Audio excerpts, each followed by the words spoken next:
at that time, save for the Frost Moon, from which a new moon goddess was later born.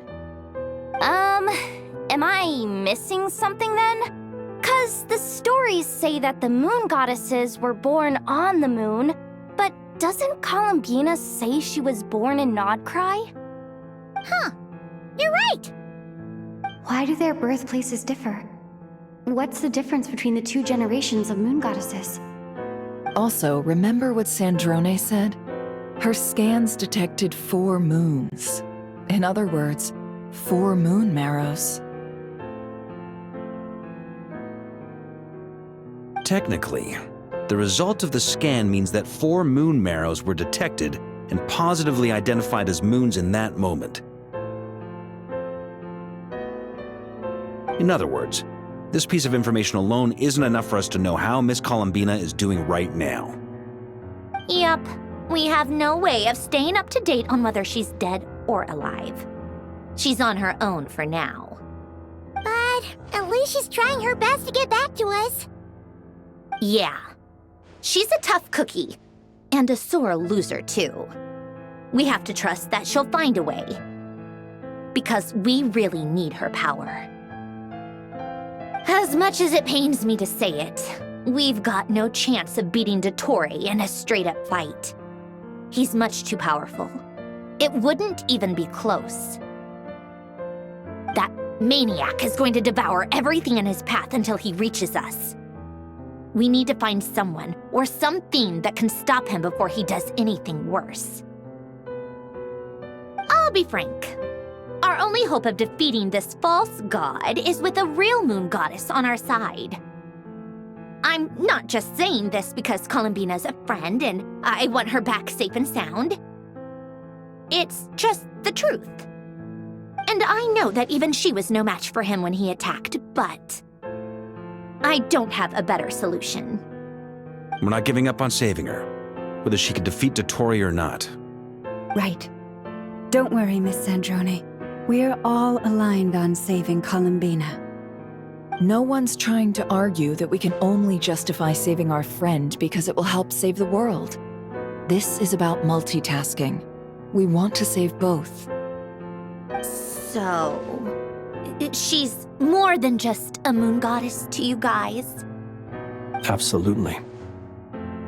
Duh! She's part of the gang! And you are too, you know. Yes, I know. You don't need to labor the point. I knew that the moment I came running over with my documents that I was part of the in-group. I mean, if Arlecchino can fit in, I certainly can. Anyway, as for how we get Columbina back, I've been working on it constantly. But I think I'm still lacking certain information about the moon. I'd probably get there if I could continue my calculations, but the problem is, I've run out of computing power. Computing power? You mean you need more energy? No, the issue isn't energy, it's processing power. There's so much data to get through that the whole process has just ground to a halt. That's a tricky problem. René de Petrichor of the Nautitzenkreuz Ordo once foretold the fate of the world. But I don't know how he did it. My guess is that he used the primordial sea's power. However, that won't work for me. His methodology was vastly different from my own. What's worse, they're incompatible. And to top it all off, we can't even leave Nodcry. Ugh, this is so annoying. If I'd known we'd run into a bottleneck like this. Well, no, the design bureau's a bust as well. Curse that Dottore! Couldn't have made this harder for me if he tried. Oh, what do we do then? How about we grab a bite to eat and take a break? Maybe something will come to mind after you've cleared your head. You don't get it, do you? I'm trying to calculate the fate of an entire world here. And I need accurate results, not big prophecies. Where the heck am I gonna find the computing power for that? Ahem. Anyway, time to shelve the discussion on technical difficulties. Being a killjoy isn't very ladylike, after all.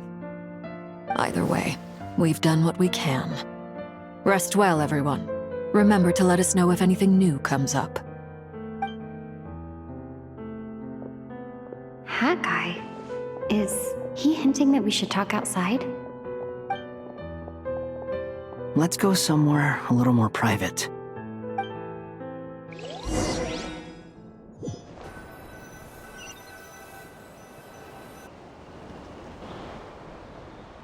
You know that Dory went back to Sumeru, right? Yeah. She mentioned she was planning to head back. Things aren't looking good for Notcry. She's gone to spread the word so that Sumeru has a chance to prepare for the worst. From what I know of Dottore, there are two possible reasons why he hasn't made a move yet. One is that he's still working through some kinks in his new powers. The other is, he wants to see how we're going to react.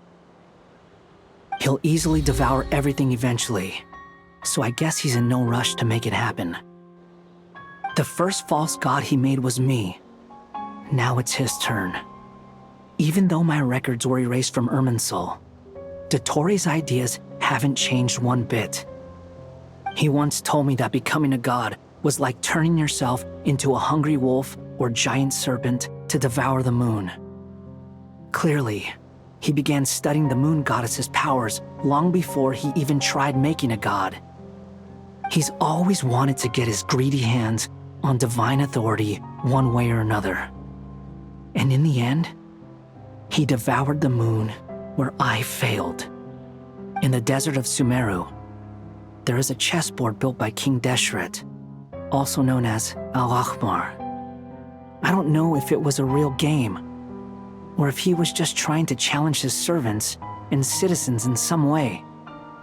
But creating games and setting rules, gods do that as a matter of course. That's the kind of power Dottore craves. Now he has the Trilunar Authority. His power is leagues beyond the common people.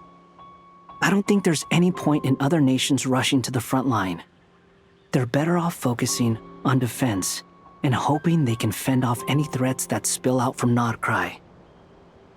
Either way, Dory will inform Lesser Lord Kusanali, and she will contact the other gods in turn.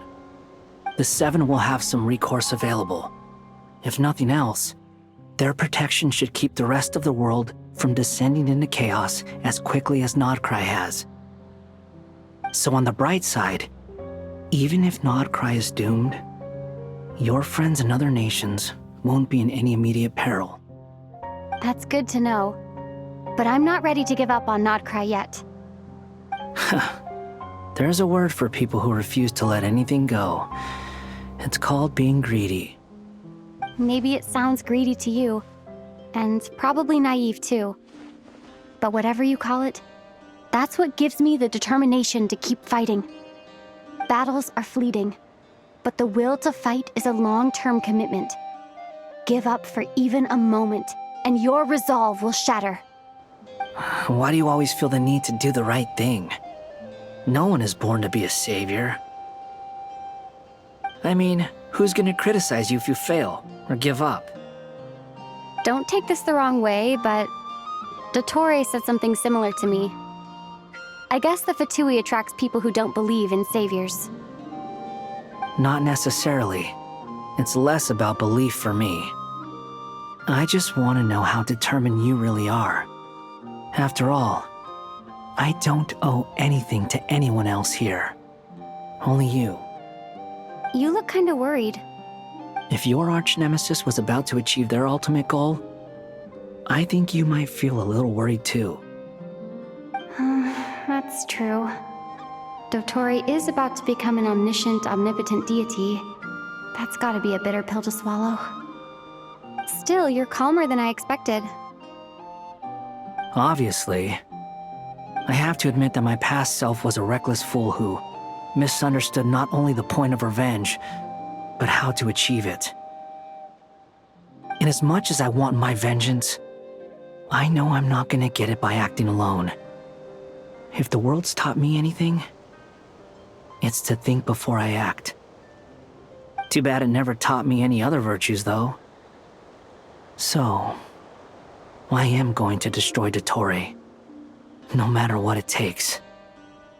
So, what's your plan? I'll get to that.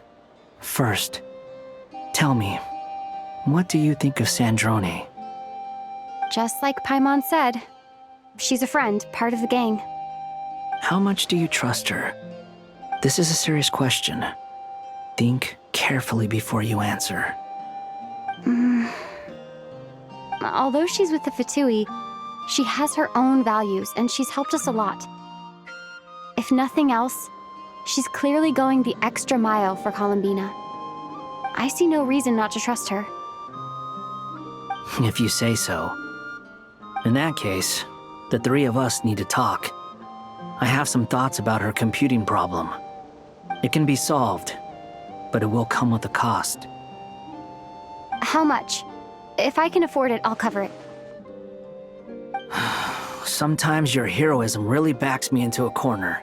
You know that? Come on, let's go talk to her.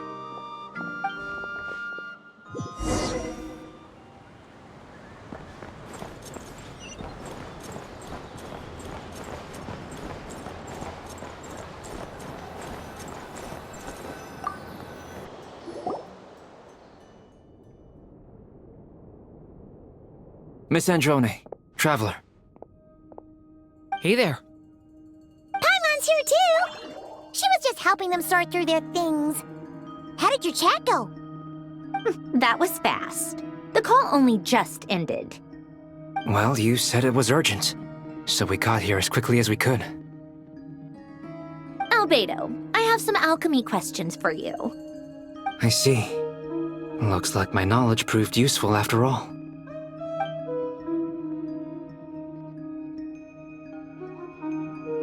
If I might ask, what is the end goal for the modified formula you'll be using? I needed to predict the future of the entire world. But I've run into some teething issues since trying to implement Renee's theory of the four Orthants. I see. I'll have a look at it.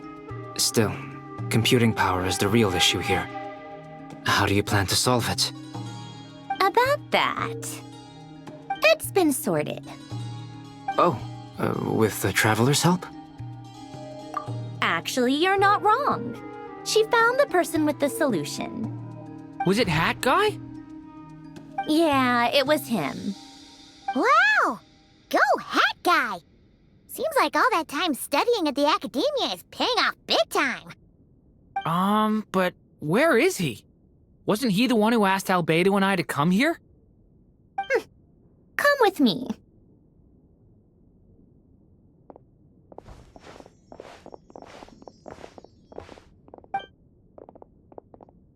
Hat Guy? What's happened to him? Hat Guy! Can you hear us? No response. I guess he's in hibernation. Hat Guy mentioned that he was a puppet. It seems that his functions are currently shut down. I presume this has something to do with the solution to your computing problem. That's right. He and the Traveler came to see me. Wait, what? You have a solution? Would you calm down? Why do you always react so hysterically to everything? Excuse me? How would you know? You shouldn't be so quick to judge complete strangers. It's very bad manners. Oh, please. It doesn't take that long to figure out that you have a temper.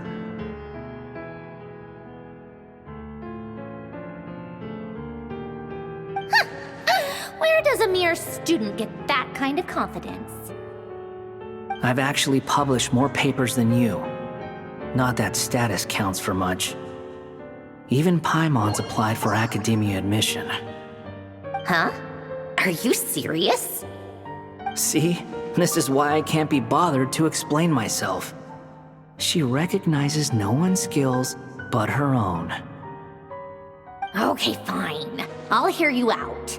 So, tell me, how do you propose to solve my computing power problem? This world itself is constantly processing all kinds of information.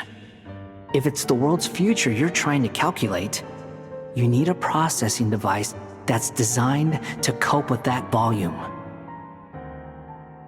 Easier said than done. Only Irminsul can handle that kind of... Wait, is that what you're suggesting? But surely we can't just plug my formula directly into the ley lines. You should be able to tell that I'm not human, right? Yeah, I noticed. The technology, though, seems pretty ancient. Very different from Fontaine's. It's a completely different system. Conrian, to be precise. I'm what they would have called a puppet. Puppets need an energy source and processing power. The artisans who built them sought out the materials most suited for that purpose. You? Do you mean... The Traveler and I have talked it over. She's willing to vouch for you. So, I'll allow you to borrow my core for your calculations. It was built using wood from a silver white tree, which makes it a small part of Irminsul. Conrian technology and Irminsul wood. Who in the world could have built you? Are you sure about this? A puppet without its core will cease functioning completely. And if it's left in that state for too long, it might not recover. You could die if you do this. You do realize that, don't you? I can put 2 and 2 together, yes. No need to rub it in. I won't lie to you. This has never been done before. I cannot guarantee your safety.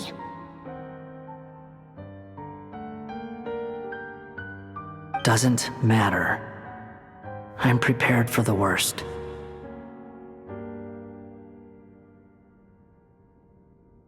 Did you two actually talk this through? Is he... Are we really considering this? Yes, we discussed it. The bottom line is, he trusts me and I trust you.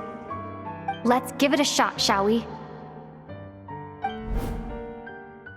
Honestly, I have no clue where this kid even came from. But for whatever reason, he lent me his core to use in my formula. I'm very close to finishing my calculations now, and the core is currently in use. So I'm sorry, but I can only show you a sketch right now. This is what the core looks like. A silver white branch. It certainly matches the legends told about Irminsul. Is Hat Guy gonna be okay? He's not gonna die, right? Right? In theory, he should be fine. As long as we put his core back in time.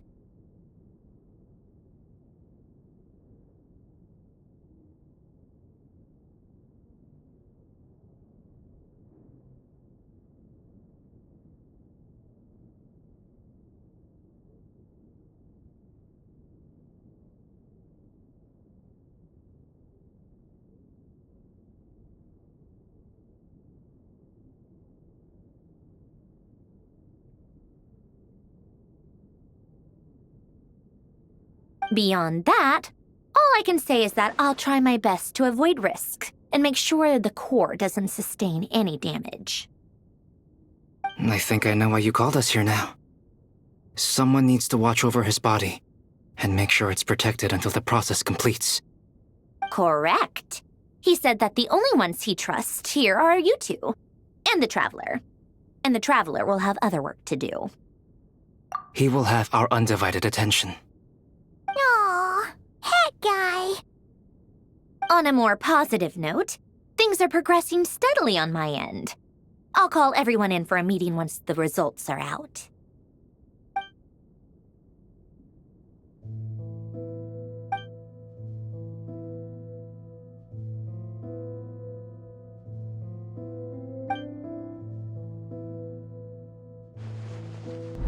The worst-case scenario with the core removal is either a system reset or a total loss of function. But I'm not afraid. A quiet death should have been my fate long ago. A core is completely different from a heart. It's like another vital organ entirely. I never believed it could be a true replacement for what I sought. But in the end, it turns out the core was more useful to me. Pretty funny when you think about it. It's like the punchline of my entire life. Do you think there's any difference between a puppet and a human? If not, then this would just be another samsara. I have already experienced both a past life and a next life. Part of me wonders whether I'm only capable of making this decision because I've become a real human. What's with that expression? Isn't this a good thing? Sandrone will succeed, won't she? She has to. She will. We all have to persevere until this is over. That's right. And I'll protect you all until a moment of victory arrives.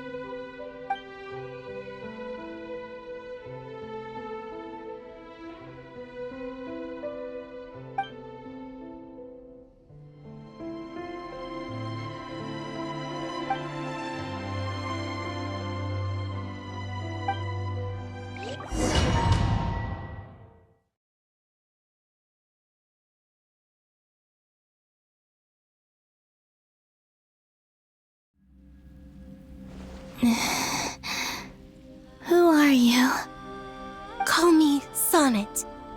You have the same power as Canon. Sonnet.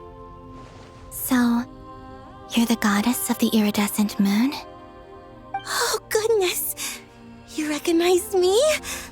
Well then, what's your name? Columbina. Columbina Hyposelenia. Hyposelenia? What a lovely name. Did you choose it yourself? It was a joint effort between me and my friends. Friends? You mean your friends in the heavens? Huh? Oh, sorry. You must be exhausted. I apologize. Hang in there. Let me introduce you to my older sisters. Do you mean the other two moon goddesses? Arya and Canon? Wow, you sure know a lot. Hey, does that mean that our story goes on into the future? Oh, I guess that wasn't the best question to ask. It's alright. We were prepared for that possibility. You could say we were too prepared. I can't even remember how long my sisters and I have been here by this point. When did you get here? How long has it been? I can't say for sure, but it feels like it's been forever. I see. Are you feeling alright? You look a little unwell. I can hold out a while longer.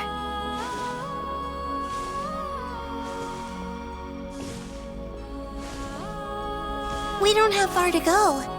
The place where my sisters and I are based is just up ahead. Don't worry, they're both really nice. I'll introduce you.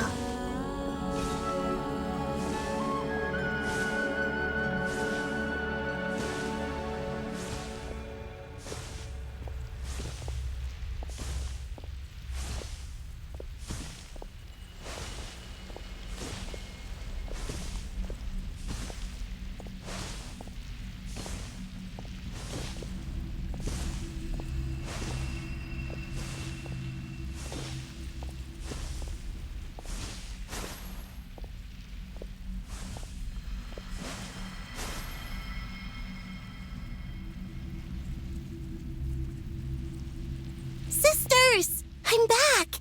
And look who I've brought with me!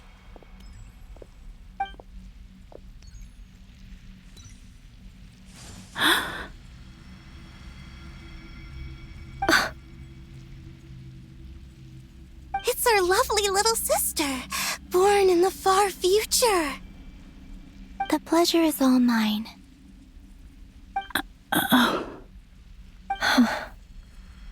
Allow me to introduce you to Columbina Hyposelenia. This is Arya, the goddess of the eternal moon. And this is Canon, goddess of the frost moon. Canon, don't you think Hyposelenia's power is similar to yours? Hello, Columbina. I apologize for our startled reaction just now. And please, forgive our little sister if she's been annoying you. She tends to talk a lot. It's fine. You seem shy. Don't worry, Columbina Hyposelenia. No one can hurt you here. Could you tell me where here is? Please. I must know. My dear sister, this is where Tevat's original ruler, the Dragon King Nibelung, imprisoned the moon goddesses. What? You're scaring her, Canon. No, I'm fine. Please, continue. Nibelung, our original master, created us in the distant past to maintain Tevat. But he left this world and traveled into the dark universe beyond, to explore worlds vaster still. Day and night, we fulfilled our duty in the heavens, until the day that the first Descender arrived. The great ruler of the firmament. The heavenly principles. Is that what later generations call them? I see. But we did not reject them at first, nor did they seem to harbor ill intent towards this world. We coexisted in peace. They were like a guest in our home.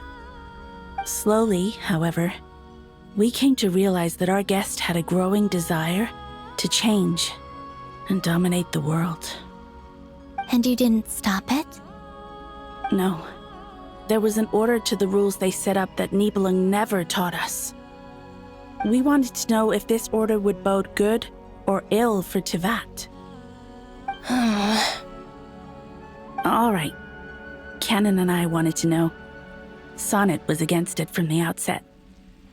Later, we discovered that this great ruler of the firmament bore an almost paranoid hostility toward the desire of certain life forms to seek power.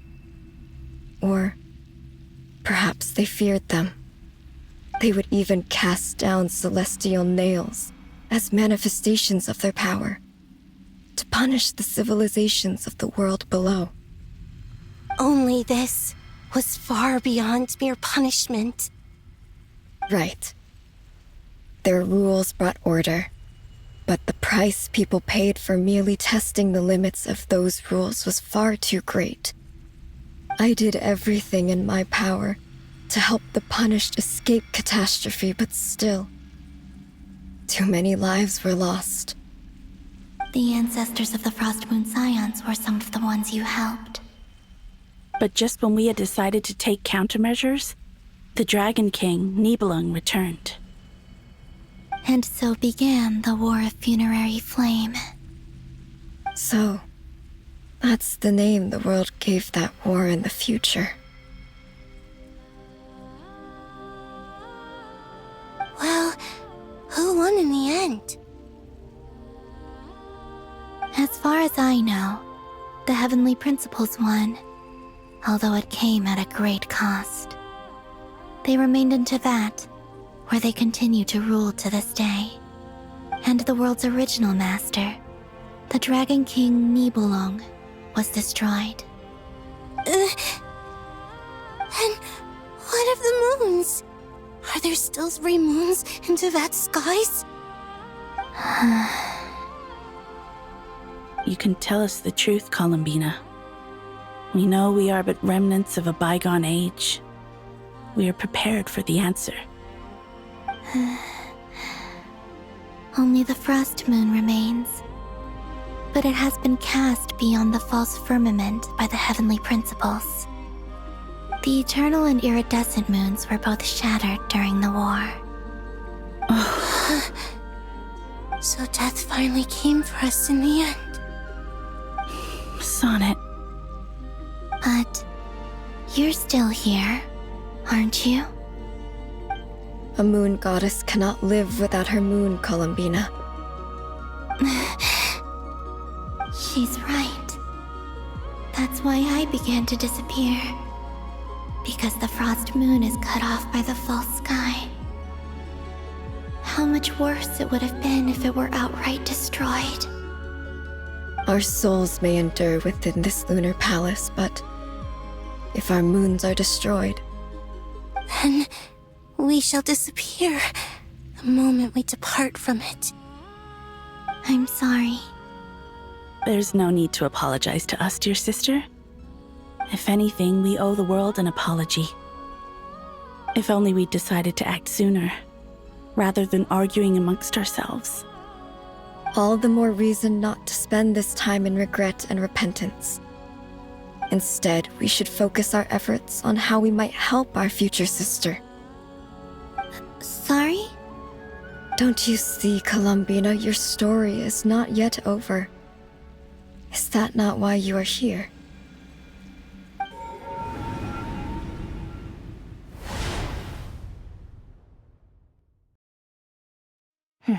It's done. Initiate numerological array. Continue running primary process. Calculate the world's fate through extrapolation, and identify nodes of potential change. Secondary process, scan for moons. Still 4. The number of moon marrows hasn't changed. Wait, let me think. Is it possible that there's something I've been misunderstanding about the moons all along? Variables. Variables in the world. I know where potential variables within the world come from. So what about the moons? Are there any variables there? Like their life or death, for instance. What if being alive or dead makes no difference to a moon? But that's so strange. Even immortal gods can die. Why would the moons alone be? Wait! Wait! I've got it! I've got it! If alive or dead is considered a variable, we might have had this wrong the whole time. No one ever said that a moon marrow equals a living moon. We just made that assumption ourselves. Initiate secondary process. Scan again, this time filtering out interfering perimeter, moon marrow. I don't care if they're natural or artificial. Get them out of my search results! Why? It says 3 moons still exist in Teyvat, even after excluding the moon marrows. But we know for a fact that 2 of them are dead. Redo the scan. Narrow the results to living moons and real moons. No, scrap that. Narrow it down to moons that have lunar authority and remain alive. Why? Why is it still 3? What is this, Columbina? Has the world lied to us? Or are you the one pulling the wool over our eyes?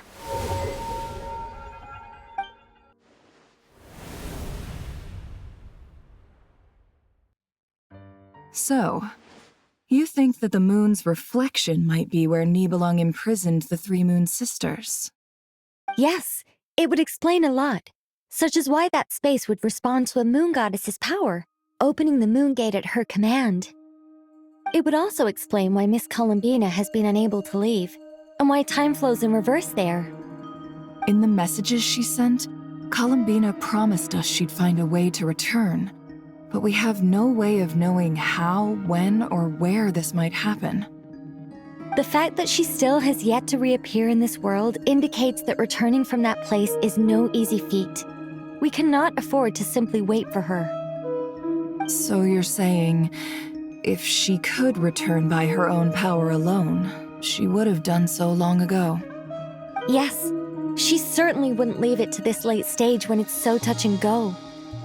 I've been giving this some thought, and I've come to believe that Luana's harm might be an anchor that she left behind, as a sort of future waypoint.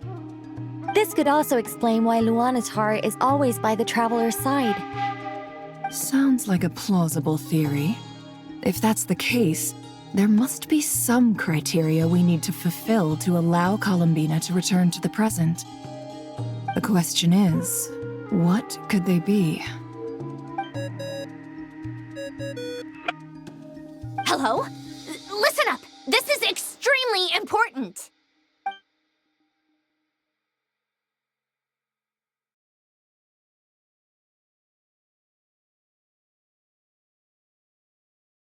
Not only is Columbina alive, but she may well exist in a form unimaginable to us. I'm still unclear on the details, but she's done something truly inconceivable in the past.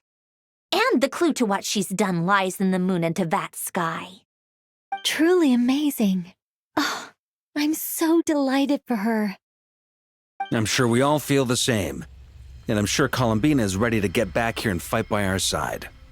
I'll keep my calculations going and try to find some way of coordinating with her. But that's not an excuse for everyone else to slack off, okay?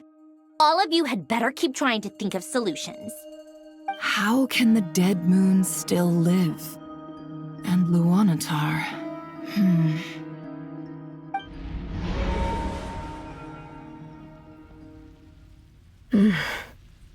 It's hard to believe that's what will happen in the distant future. Our authority is linked to the most fundamental rules of Tevat. I suppose it's no wonder that many would covet that power. I didn't realize that when you said friends, you meant people who live down in Tevat. That's so lovely. I always wanted to go down there and have some fun. Have you ever tried leaving this prison? Of course. Between us, we've tried everything. But no matter where we go, this space will eventually bring us back here. It's like the center of a whirlpool. Everything ultimately converges here, at the moment when Nibelung imprisoned us. In that case, have you tried using any of those pathways that connect this space to the real world? Sorry? What are those? They're passages through which you can make small-scale changes to reality by using Kuvaki.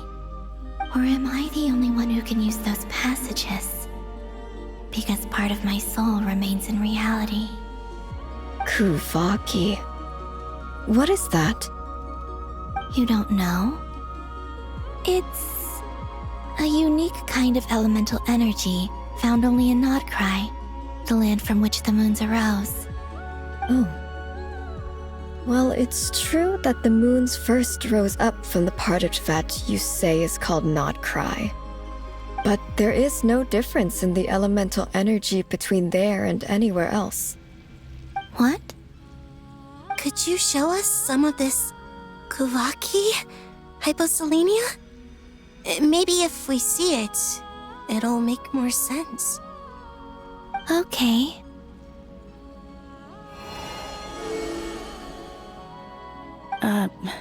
Isn't that just your power? What? But it's everywhere in Nodkrai. In the air, in the land. Even the creatures who live there have adapted to its influence. How curious. This Kuvaki certainly did not exist anywhere in the world before we were imprisoned. Let alone influence living creatures. So, how exactly does it affect them anyway? Can they float in the air like us? This is so strange. Why would their reality differ so much from mine? Columbina, you're looking for more than just a way out of here, aren't you? Yes. If I am to help my friends, I will need tri-lunar authority on par with that of our foe. You mean... you'll need our power? This sounds extremely risky. The Three Moons' powers are not mutually compatible. Concentrating them into one goddess will be a very painful process. And if anything goes wrong, it could tear you to pieces. I know. But I'm willing to take that risk. Even so, let's say we successfully transfer our authority to you. How will you take it outside this prison? Nibelung constructed this realm specifically to prevent us from using our powers to interfere in his war. No moon goddess can leave this place alive. What if I don't leave alive?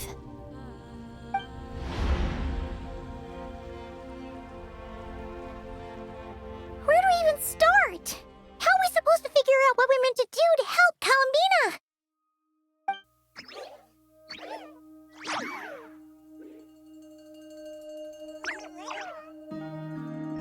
Columbina, what do you need from us?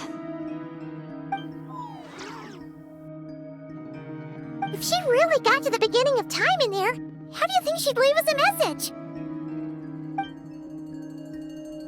You don't think she'd write it down on a stone tablet somewhere in the hopes that we'd find it, do you?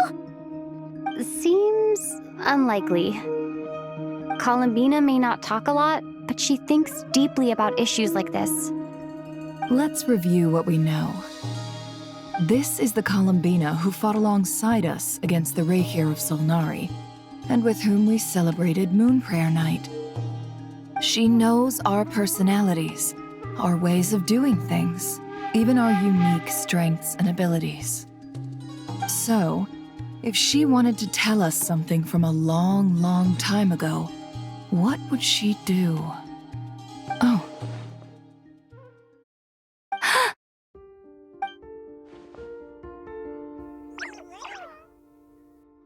Traveler, you once said that those golden ripples also appeared when Luanatar was born.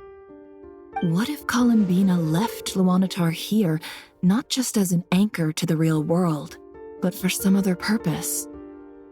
If she is part of Columbina, and Columbina knows that I can see past events through her... Oh yeah!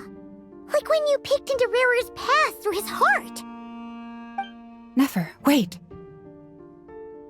If you're right about this, and you can really see past events through Luanatar, your eyes, they'll... Oh, I know. Looking at Rare's past in Conria was already enough of a strain on my eyes. Looking this far back into the past, it'll surely blind me. But it's our only chance. This is the only way. Boss. We spoke about this once, a long time ago. Do you remember what I said, Yehoda? The day I lose my sight, the Curatorium of Secrets will be yours to run. But... What's wrong? I'd be overjoyed if I were you. This day's come a lot earlier than either of us expected. I need to know you'll honor our agreement, Yehoda. Promise me. Yes, Boss Neff. I promise. Are you sure you don't want some time to think this through? What is there to think through? I should have gone blind after our battle with Rerir. Frankly, it's almost criminal that I got away with it for this long. Then at least let me take some precautions on your behalf. And if you really do lose your sight, I'll visit your office every day and make sure you're well looked after. Oh, please, anything but that. I was actually ready to go through with this. Are you trying to scare me into backing out? As if I could ever scare you. I'll assume you're just joking to calm your nerves. All right, enough chit-chat. Let's do this.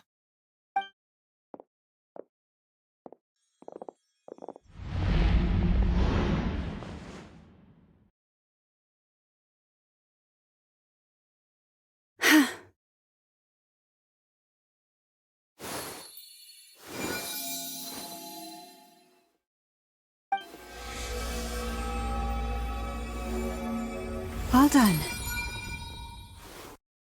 Good. Now give me some space. Come on then, little one. Show me what happened in the past.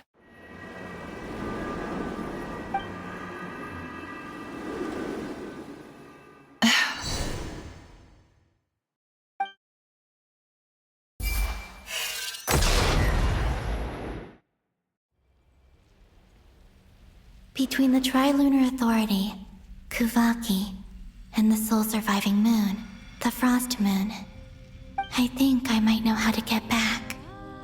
But I will need my sister's help. Time to go talk it over with them.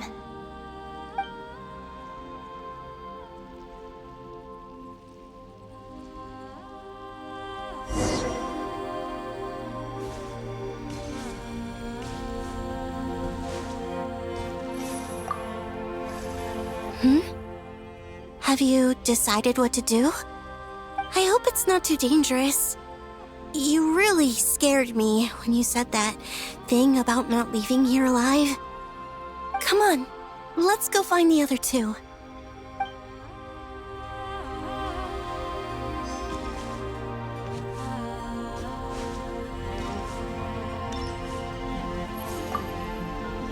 It seems you have reached a decision. I'm all ears. What do you propose?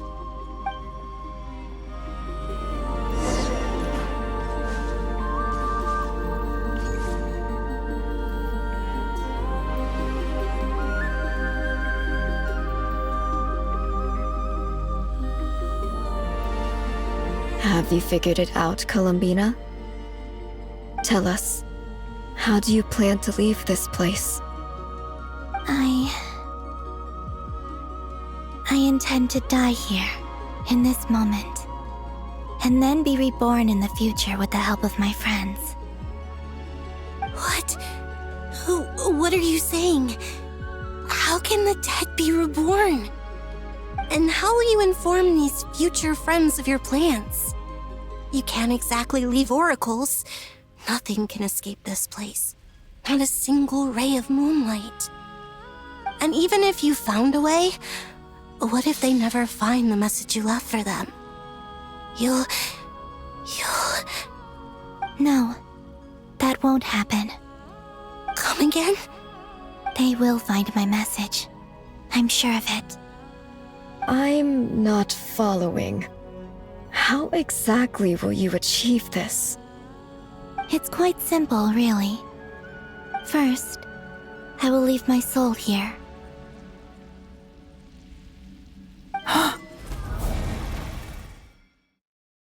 I see it. Your soul? You mean your divinity? Yes. I once left a portion of my soul in the future. One so small that this prison barely noticed anything. In this very moment, she can resonate with my soul across time. When the time comes, I believe that she can serve as an anchor to pull my soul from here back to the future reality. Just as gravity connects the world to the moon. Exactly. In the future, where I came from, the moon has been cast beyond the false sky, but I can still feel that it is there. In a similar way, I can feel a connection to the soul fragment I left behind even now. My friends can use it to detect my presence. But how do you just leave your soul here? Is that even possible? On my way here, I met an ordinary mortal who entered this place long before I did. Her body is long gone, but her soul remains. And before that, I encountered an old enemy whose entire soul survives here intact, while the power that once corrupted his body has faded away. So, perhaps this space is specifically designed to imprison divinity and authority, but not the physical body. Still, even if your body can escape, would it not just be a lifeless husk without the soul inside? Wait, is that what you meant when you said you wouldn't leave alive? Yes, I shall turn my body into moonlight and pour it over Nodcry. That power shall protect the land and quietly blend into it, awaiting my soul's return in the future. However, I cannot do this on my strength alone. I would need your help to do this, so I'm humbly asking for your assistance. Oh, dear sister, you need not be so formal. As I said before, we are but remnants of a bygone age. You, on the other hand, were born alone in that distant future, and you have walked a long and lonesome road since then. How could I bear to let your story end here in this dungeon? Don't forget, we are your sisters, your family. Arya's right. Actually, I've always wanted a little sister. Can you imagine how it's been for me? Getting nagged by 2 older sisters all the time. Now, I finally get to be the big sis. And not just that, but I get to help you return to your world, too.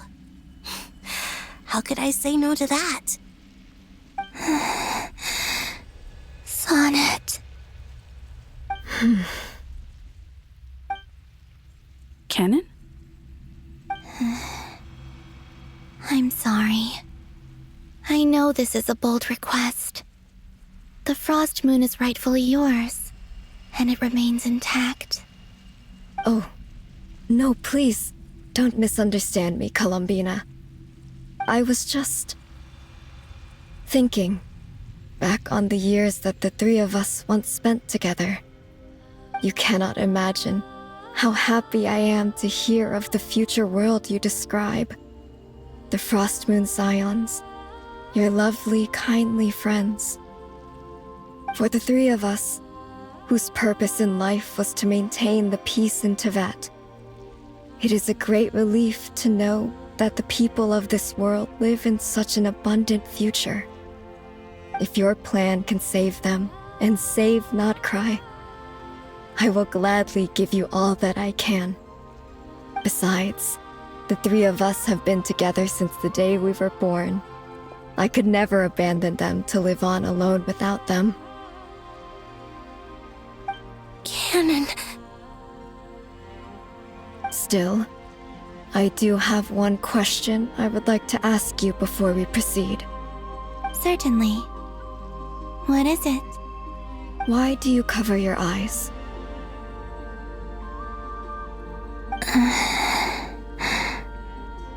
Yeah, I was curious about that too. But it seemed personal, so I didn't want to intrude. There was a time when I refused to look upon the world. I believed it was full of nothing but lies and falsehoods. I wished to hide my feelings, seal my heart, until I could return to my true home. I see. Perhaps that decision saved you from ever having to see the false sky again. But at the same time, you likely missed out on many true and precious things, like the smiles on your friends' faces. Promise me this, Columbina. When you return to the future, open your eyes, take a look at the world around you, and see your friends. I'm sure that you know this already, given that you long to return. But that is your true home. Give me your hand, Columbina. Arya, Sonnet, you too. Okay. All right.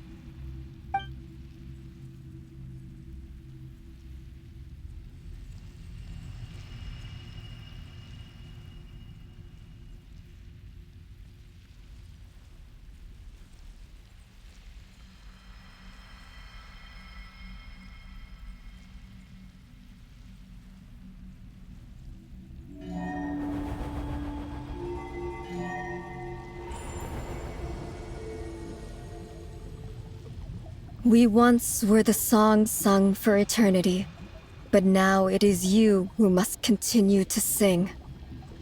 We once were the tides in the great river of time, but now we subside, and you arise. We were the messengers of madness and inspiration, but now the lies have faded, and your truth must endure. We are souls awaiting the sun. You must return to be with those who smile when they see your face.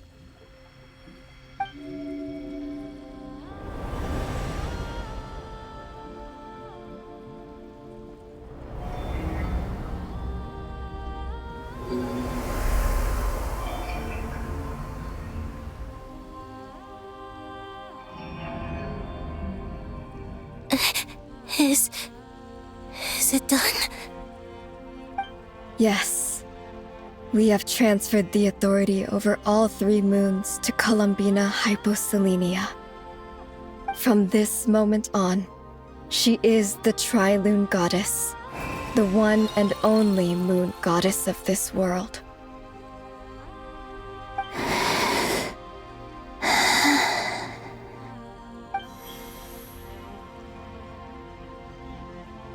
Thank you.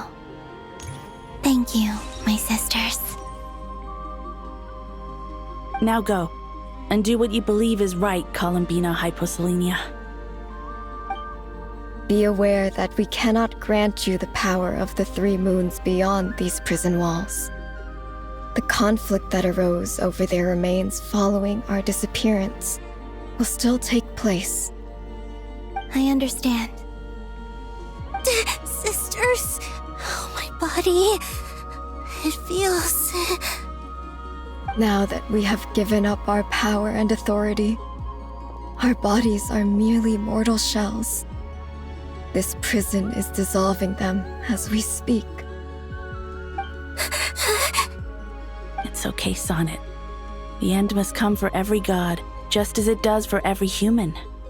That's all this is. The final destination of our lives. Canon and I will be by your side the whole way.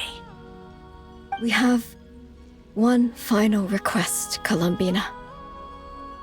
Could you use the 3 moons' power to send us back into the real world? Now that we have lost our powers, I doubt this space will seek to hold us further. It's just... we would like to spend our final moments together in the only place we ever called home. Of course. Gladly.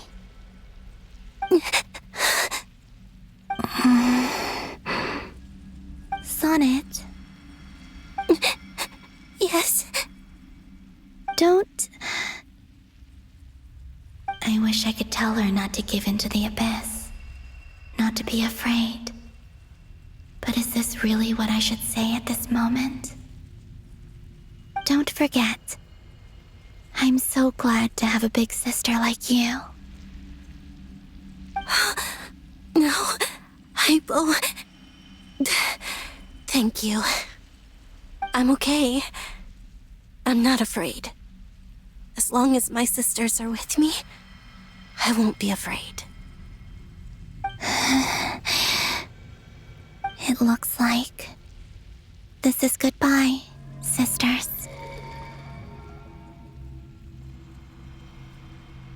Goodbye, Columbina. Take care of this world in our stead. I will.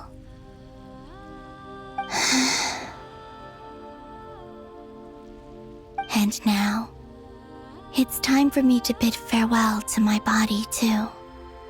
May it become the moonlight that keeps Nodcry company through the long years ahead. So this is why Nodcry was not always home to Kuvaki. It only appeared after I poured my body out upon this land, and only this land.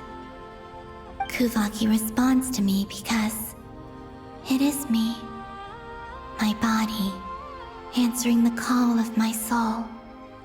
And the golden energy I've encountered on my way here was, in fact, that very soul, which I am about to leave here to guide me.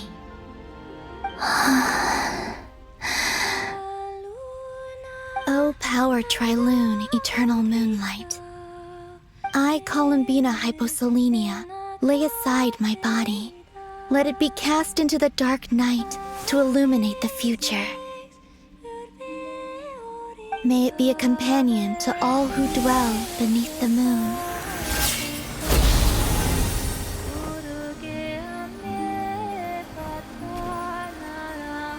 Until the time comes for me to return home.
That was crazy! Were we even allowed to see that?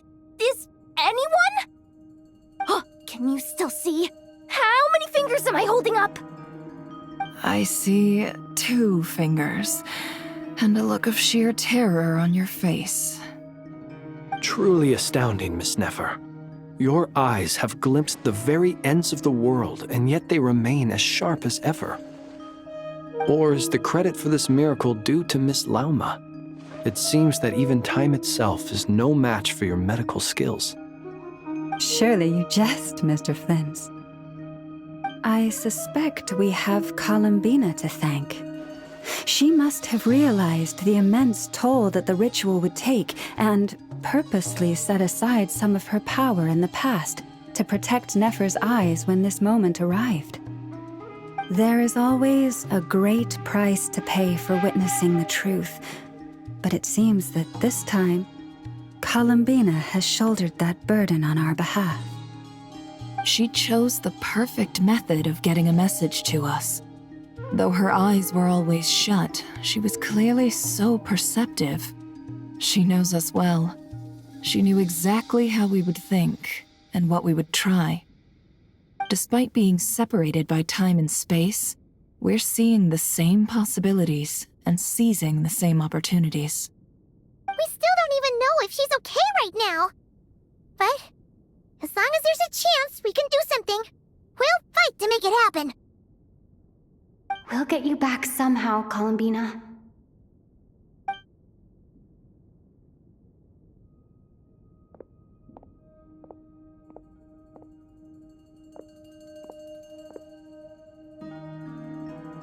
Well, based on the information we now have, let's figure out our next moves. Thanks to these gentlemen, we have a much clearer picture of the situation with Dottore. The civilian population has been moved to safety, so we no longer need to hold back. Miss Androne, how are the calculations going? So far, so good. I'll keep seeing how far I can push the system, though. Can't have Hatman being powered down for nothing. There's still a long road ahead. Where should we begin?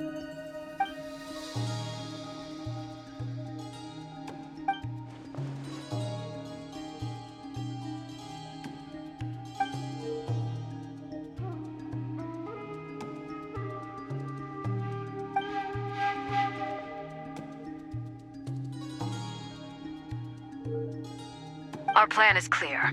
Time is short, so let's get moving. There's just never enough time, is there? Time is the bane of my existence. Ugh. Anyway, I'm gonna get back to work. All right, we'll do our part too. Yeah.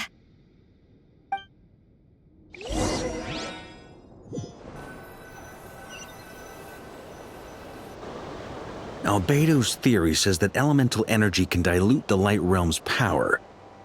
But I'm no expert in building elemental defenses. Sounds like something out of the advanced elemental theory section of the library. Whew.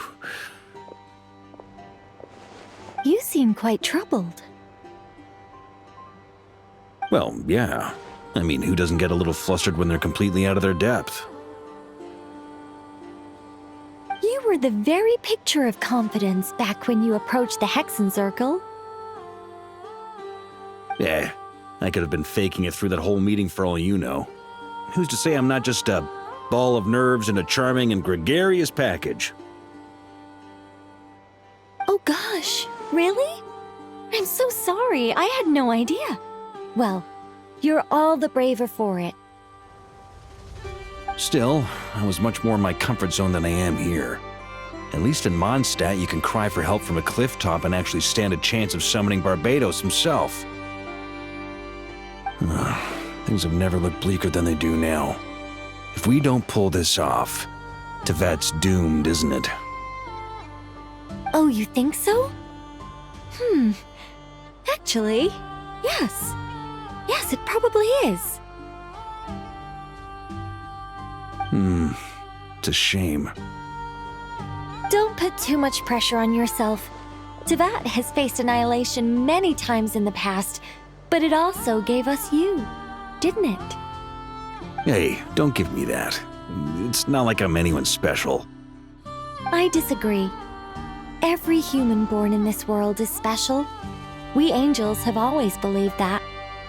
In that case, this humble human being has a big favor to ask of you. I thought you might say that. I'm sure Alice, in her great wisdom, sent you here precisely to help us in this difficult time, yes? Well, that has less to do with her wisdom and more to do with my power. Of course, of course. Well, the thing is, these elemental defenses we're about to build, I don't think it's a question of if they'll fail, but when. Durin's findings from his patrols make it clear that Dottore is constantly expanding his territory. First it was his lab, then the design bureau, and now this. It's not realistic to completely stop him encroaching on the rest of Notcry. Rather, our goal should be to stall him for as long as possible. If Miss Sandroni's calculations are correct, well, they're the closest thing to certainty we have in this situation, so let's assume they are. Anyway, her calculations suggest that our best hope for victory lies in Miss Columbina's return. It's up to us to slow Dottore's advance and buy time for her to make a return. Are you asking me to help you with building the defenses? No. I'd like you to prepare for what comes next. When he eventually reaches us, we will have to fight him. You were an angel once and a mage now. I'm asking you to lend us your protection. Oh. Can I take it that you're triggering the terms you fought for during our three-way talks? Well, technically those terms were about protecting Mondstadt.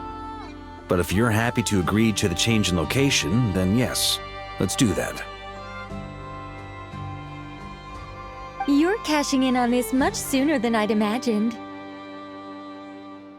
Well, yeah. The way things are going, I might not get another chance. Very well. The mages have heard the knight's plea, and we will respond. To tell the truth, Alice and I had already discussed how we might help you all, so I didn't come empty-handed. I always like to be prepared.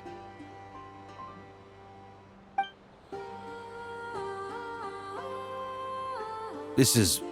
wow. Yeah. This is great. Seriously, thank you.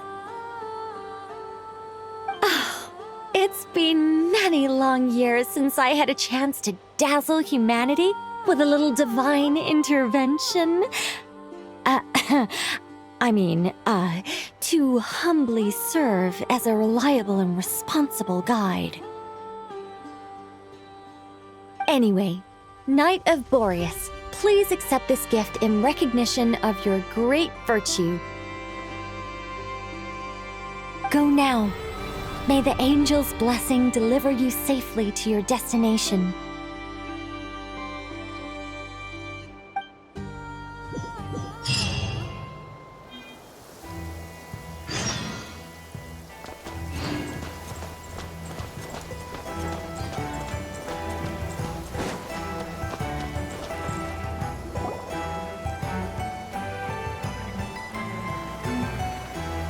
You're here.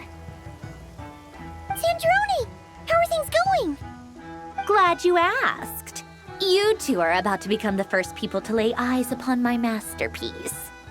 Or should that be the first person and the first, specter? Hey! Whatever. Come, feast your eyes on this. Wow! We've never seen something like this before! This meter displays the progress of my formula. Currently, it's still making the most important connections. Once it's finished running, I'll deliver it right to your side. And then, we can finally bring Columbina back. What do you mean, deliver it? Can't you just tell us over the Dodo communication device? It'll just be some numbers, right? Ugh, you're such a greenhorn. This isn't the kind of formula you solve in math class. It's a highly complex algorithm capable of constructing a framework of rules. Whatever. We'll be here all day if I start trying to explain it. All you need to know is the formula must be completed before we can bring Columbina back. I'll share the data with you. Nicole's agreed to let me use her information channel, so we just need to use the Dodo communication device like so. And... there. Now you can check in on my progress. Wow! Look at that! You're amazing, Sandrone! About time you recognized my genius. Took you long enough. Anyway, that's all for me. You should check on the others if you have time. Make sure we don't have any weak links in the chain. That might sound harsh to you, but close supervision is a common practice in a Fatui. Not looking to catch anyone out. I just care about everything going smoothly. That's all. I'm kinda stuck here while the formula's running, so I need you to be my second pair of eyes in the meantime.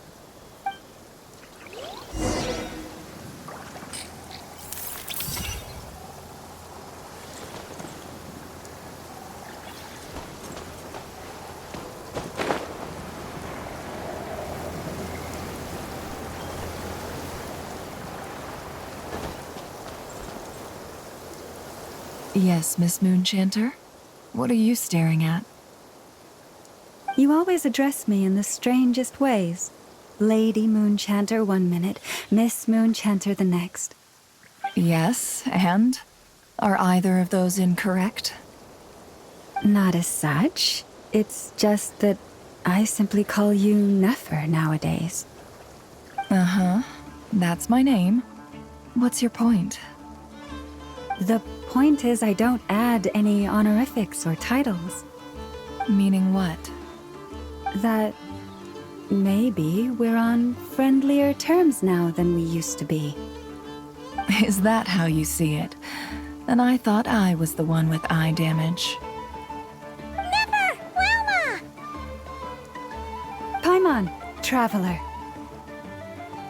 Just swinging by to check in on you. How are things going? Did you manage to get some rest? Don't worry about me. I won't slow us down. And I give my all to ensure our victory. Ah, yes. Allow me to give you two a quick checkup.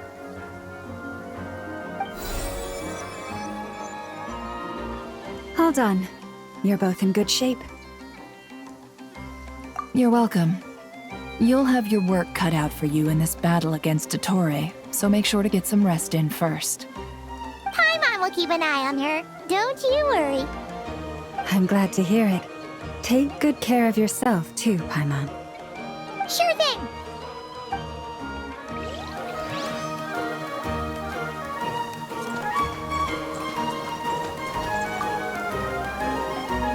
Traveler, Paimon, a pleasure to see you both. Plans! How's everything coming along? Fairly well, if I do say so myself. Personally, I am ready to confront Dottore head-on. Ooh, you sound much more serious than usual. To be honest, I am not usually fond of exercising my full strength. For one thing, it's hardly conducive to maintaining a low profile. Besides, I believe one should have the right to choose when to show their hand. I am conserving my strength until the moment of battle is upon us. Anything to boost our chances of victory. Seeing you get into the zone like this really puts Paimon at ease. Huh, Traveler? I consider it an honor to have your trust. Rest well. I look forward to seeing you both in your element during the battle.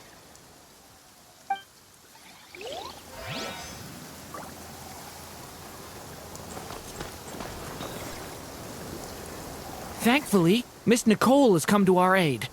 Nasha Town is now looking very well defended. Golden Flame. Yes, that's Nicole's power, all right. Based on the latest message from Grandmaster Varka, it sounds like they've reached an agreement. The situation should be more stable with her assistance. Everyone will have at least some degree of protection. Albedo! Durin! Hello there, you two. Are you well rested? That's good to hear. As per the plan, Albedo and I will be in charge of Nasha Town. As Dottore's energy field expands, it's creeping ever closer in that direction. But we will do our best to hold our position. We fought side by side many times before, and always with great success. I believe this time will be no different. So don't worry about us. Focus on fighting Dottore.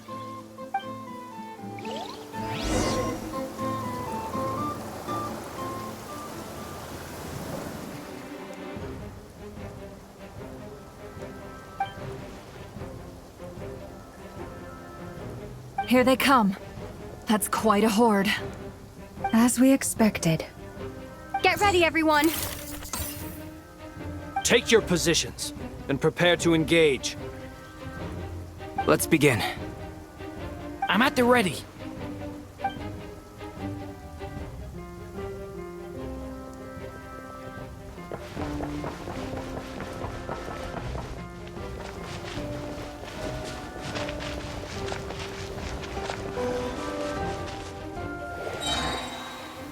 What a waste of time! Water jet!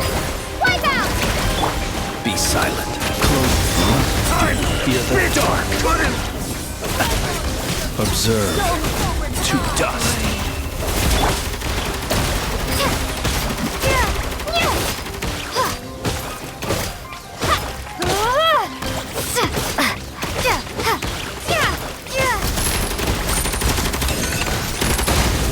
Water jet!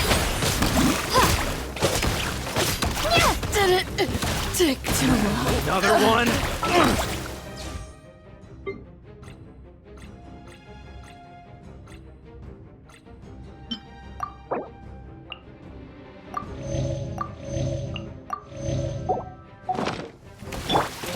Be silent. Your night falls. Close your eyes. Night.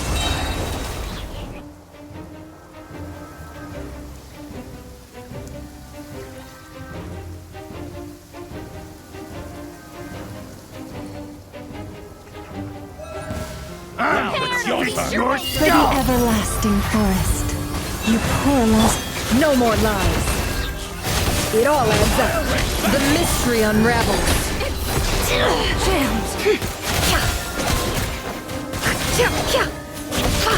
No more lies. These creatures cannot stand against us.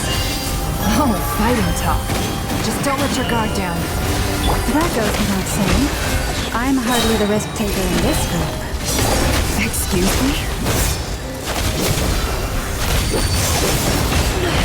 I better wrap this up. By the frost moon of old. It all adds up. Intel!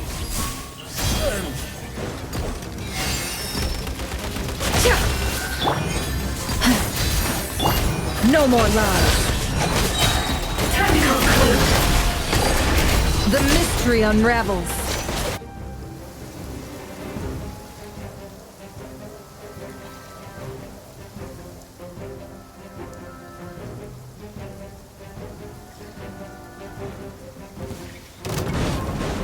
Burst forth!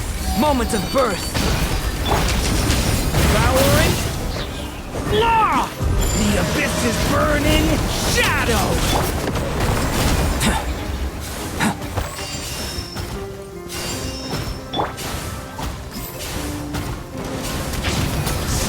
That was easier than I thought. Naturally. What do you mean? Is it because as created beings go, we're of a higher level than them? Very good.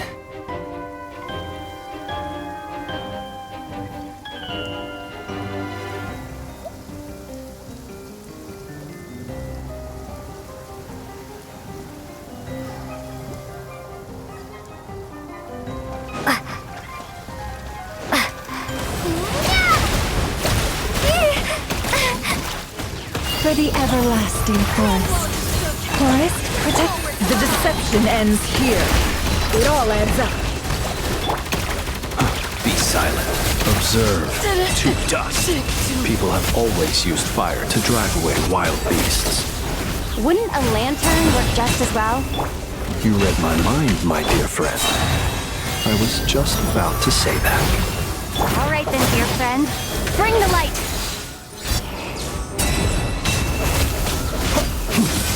It all adds up.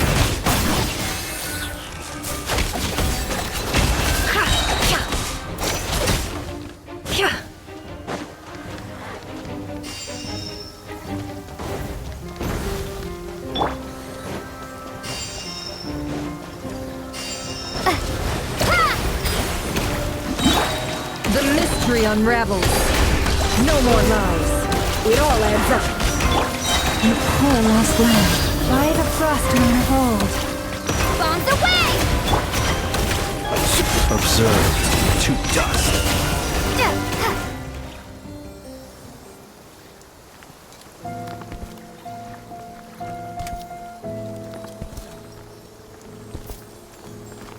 You're looking well. I trust you've had a good couple of days. Dottore. It's actually a good thing, in my view. If the subjects of my experiment were to die prematurely, it would throw quite a wrench in the works. And so, I must thank you all for your resilience. We are no longer on the same level, but you are nonetheless worthy of my respect. A creator god should be merciful and gracious after all. And in any case, it is only right that before I end your lives, the world is informed of the arrival of their new god.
The experiment begins.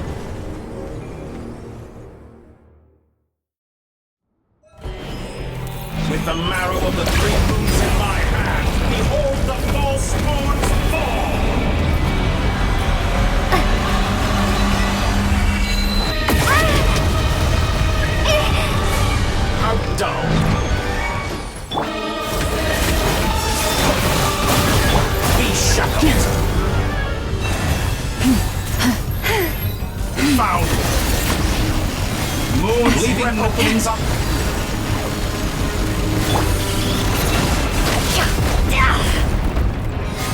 No more lies.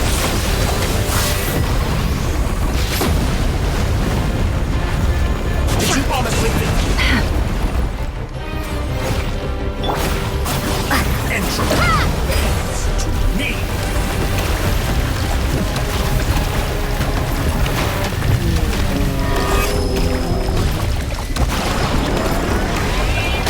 Perhaps you could try being a bit more proactive. First, like an ant in my palm. I've been moved inside another space, and it's sealed off. Looking at the structure of it, seems like Dottore intends to trap us here. There's no exit. Our endurance is about to be put to the test. Moon's remnants fall.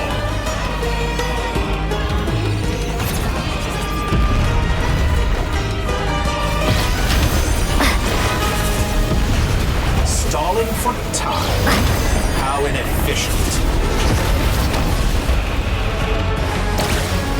How dumb. Perhaps you could try being a bit more proactive. Foul. Entropy bends to me.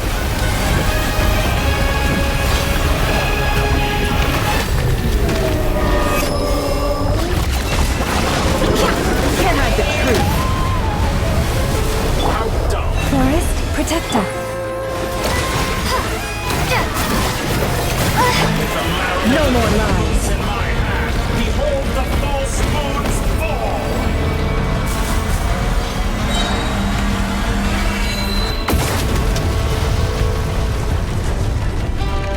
You cannot face me.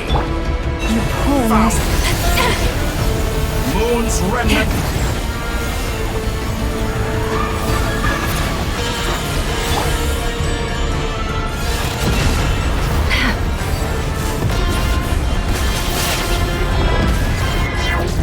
Looks like Dottore has opted for a divide and conquer strategy.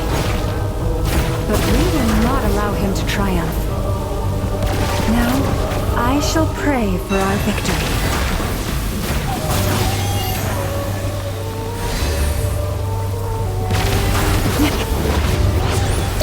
Entropy bends to me. Water jet!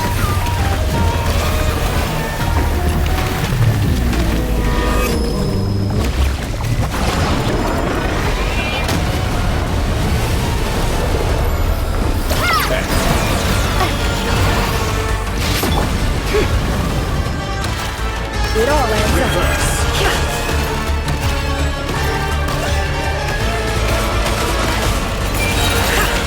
Seek within. No more lies. How dumb. Water jet! It all adds up.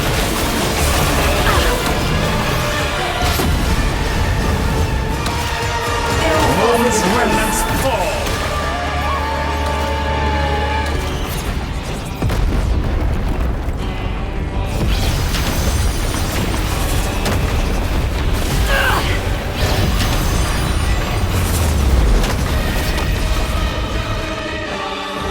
No more lies. It all adds up. Good. Keep it up. I'm still collecting data. Icicle. What's this supposed to be? A knockoff version of the space Columbina got trapped in? There really is no way out. We'll see about that, Dottore.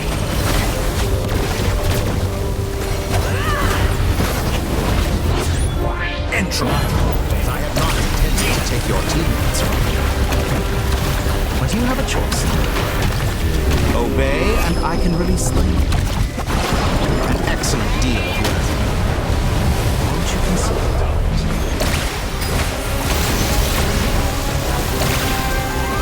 Reverse.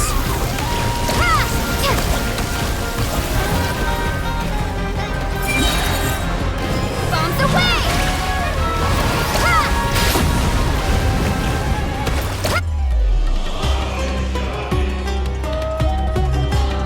swear you've been working on some little tricks to surprise me with, but it appears that none of them have come to fruition. My guess would be that you're trying to bring Columbina back. But then, where is Sandrone?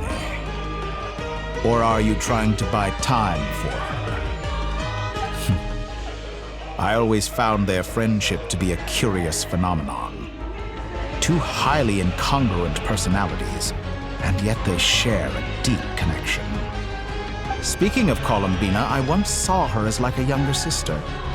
We got along quite amicably while she was with the Fatui.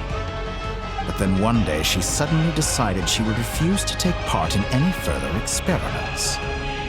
To this day, I truly don't understand what I could have done to upset her so much. It's such a pity. I could have had a sister, a family. But alas, she grew to dislike me. You're not fit to be family to her. That I can't deny. So many people, all obsessed with playing out the same tired old dramas. This world is rotten to the core. And then there's you. You had every opportunity to reach the right conclusion. The thought of killing you off like this? But I maintain that I approached you in good faith, so I will offer you another chance. Will you work with me? You have until I count to 10 to make your choice. 1, 2, 3. Not in a million years.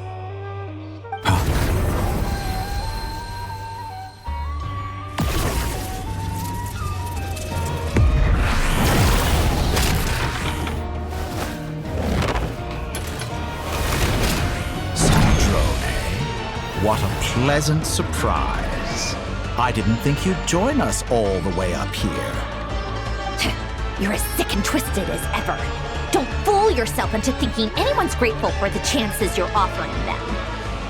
Sandrone, the formula hasn't finished running yet. Funnily enough, I was just discussing a collaboration opportunity with the Traveler, and then I see you, who I must say is a good example of an opportunity gone to waste. Gone to waste? I said that everyone would get one chance, and you've used yours to march right back into the lion's den. So yes, it's an utterly wasted opportunity. And what makes you think I believe a word that comes out of your mouth? I was planning on disposing of your little formula after wrapping up more urgent business here. But since you've taken the trouble of serving it to me on a silver platter, I can simply bring it forward in the schedule.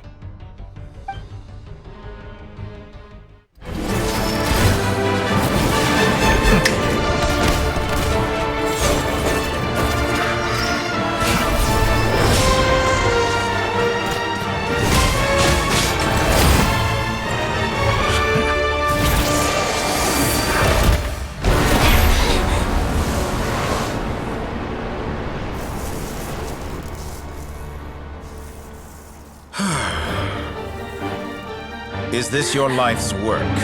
This piece of trash?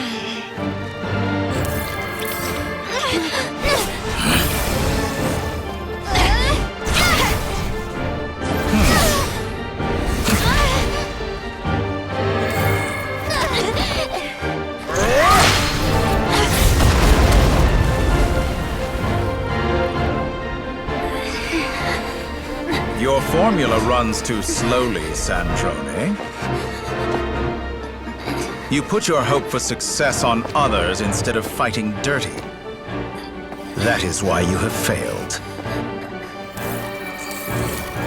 Now, whom should I slay first? Any volunteers? No one? How nice of you to leave the decision to me.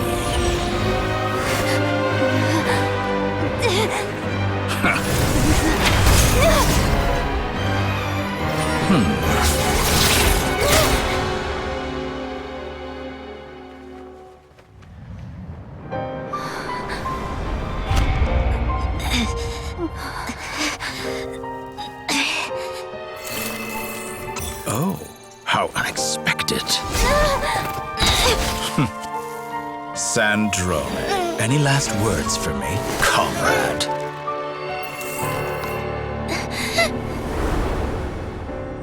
Is there anything you wish for? Not really. But I've always known what I don't want. Go to hell, Dottore.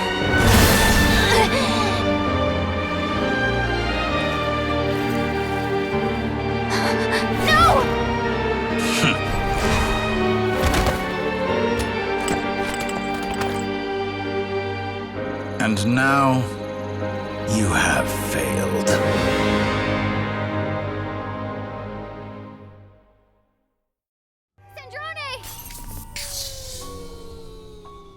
Now you see how fragile mechanical contraptions are. Just a gentle tap, and they fall to pieces. However keen of an inventor Sandrone may have been, her death spells the end of the formula that was running inside her body. Of course, I have to commend her for making it this far. As her colleague, I have to admire her stubborn tenacity. Now, it is time for you to take your place by my side. My count was interrupted, but the second chance I extended to you still stands. Once again, you are welcome to join me. By now, I'm sure you have gained a greater appreciation for the power and authority I wield. What is stopping you from embracing a new world of endless possibilities? Not in the mood to talk? As you wish. You seem less talkative than usual today. I'll change the topic to something more apropos. Sandrone was always like this, never trusting anyone, always so reluctant to share her research with them. Objectively speaking, she had her strengths. It is remarkable how she extracted and even optimized the world formula from so much data. But her inability to trust was her undoing. Had she allowed someone else to monitor or run the formula for her, you might still have a chance at victory even now. But regrettably, she was a stubborn fool. As much as it pains me, she had to go. Dottore. Maybe this is news to you, but people can change. Columbina surprised you when she escaped, and I think Sandrone would surprise you too. Change?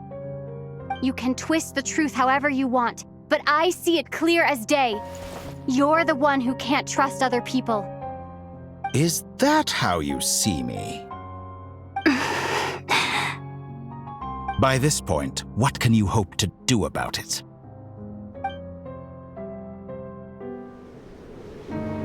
It is pointless to fight on. You've already lost. Wrong. You can't win this, Dottore.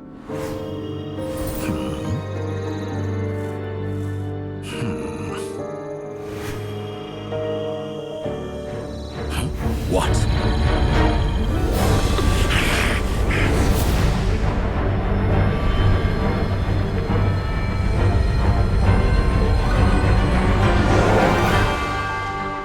My formula can get us 90% of the way. It will connect you to Columbina. Then, I will bring the formula's output to the Traveler's side. For the last 10%, do whatever it takes. Just bring the moon down.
my body into moonlight and pour it over Nodcry. My soul I leave here to inform my future friends. Lastly, I will hide the Trilune Authority within the Frost Moon. And when my body, soul, and authority are reunited, finally...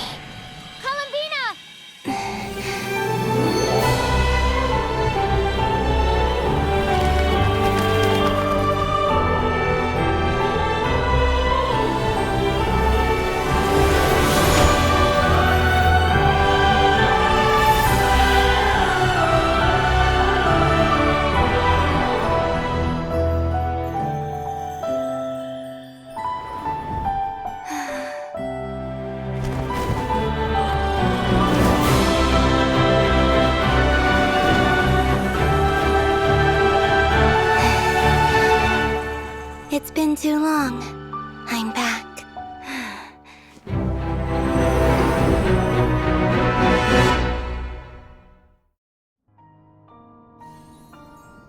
Stay focused on the battle, Traveler. What a touching reunion. Though I personally find myself repulsed by the sight of weaklings huddled together for war. Now, quite finished patting yourselves on the back. Show me how long you can struggle before you drown! Watch out, Columbina! He can manipulate space itself! I know.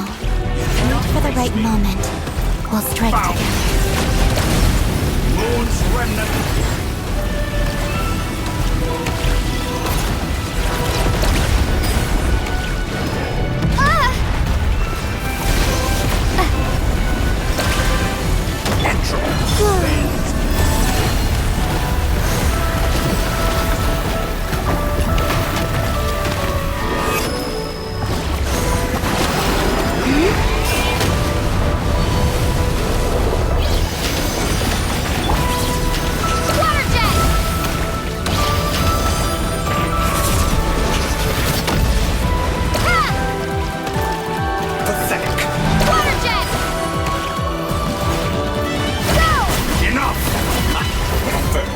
Like an ant in my palm.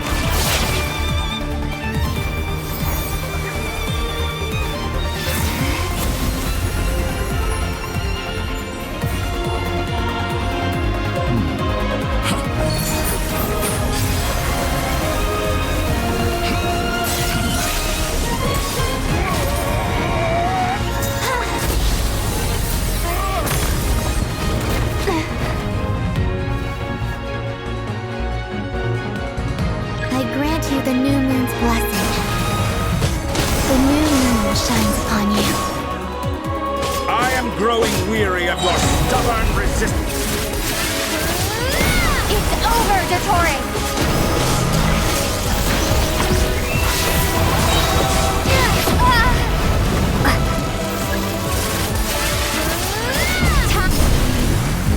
No longer must the world cower in the cold night.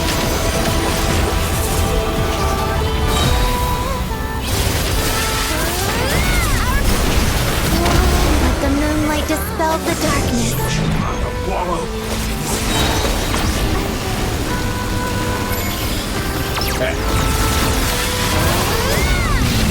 Everlasting as the moon.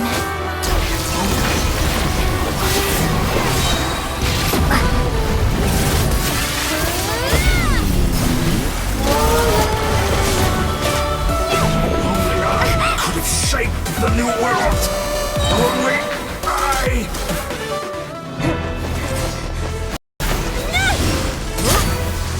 willfully blind. How can you be so satisfied with your fate?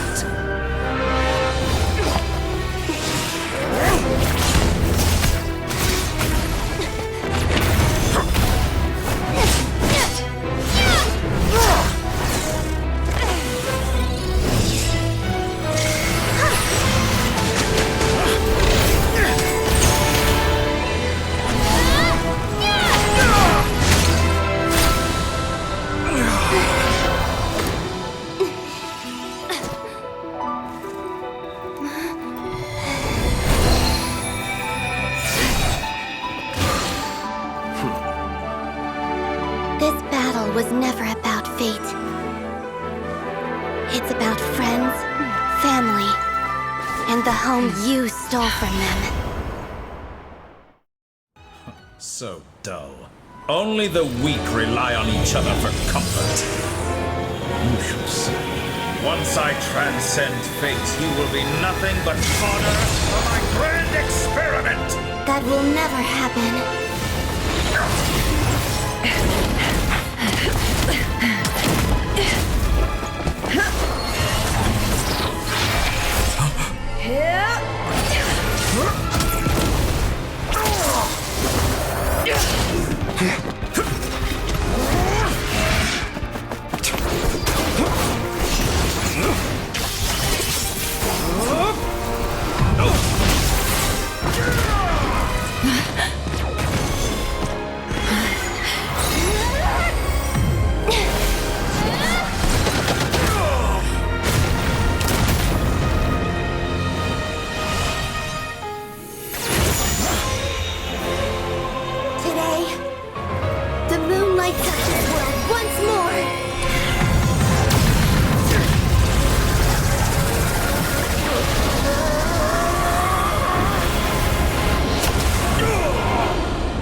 No, this world is our home.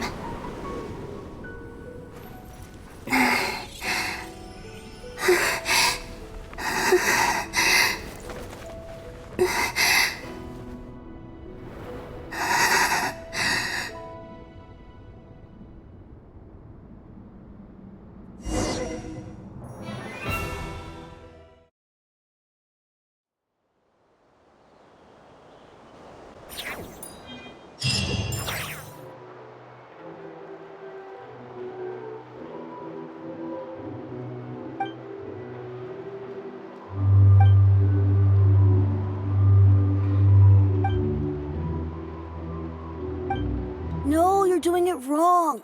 The moon looks like this now. What are you trying, children? The new moon, Mom. It looks different than before, doesn't it? Also... Can I go buy a sugar sculpture today? Please? Just one? All right. I suppose today is a special day after all. Almost like a festival. Extra, extra! Get the latest Nasha Express here! Post-disaster report! Nasha Town reborn beneath a new moon! The voyage begins today! The future looks bright thanks to the League. Want a copy? I knew things would be different, but I didn't think that would include the moon. They say a new moon goddess has been born. A new moon goddess? Who's saying that? The Frost Moon Scions? I guess so. I'm not too clued up on the details. As far as I'm concerned, the moon's still in the sky and it's business as usual. Hey, since we've come all this way, shall we grab ourselves a free meal while we're here? Are you a convert now? Or are you just here for the free lunch? Oh, come on. What does it matter? After everything we've all just been through? That smells good. All right, that's it. I'm hungry. Time to eat. Come on! We gotta get there early, or there won't be any good spots left! Shh, keep it down. This is a residential area. What if people are still sleeping?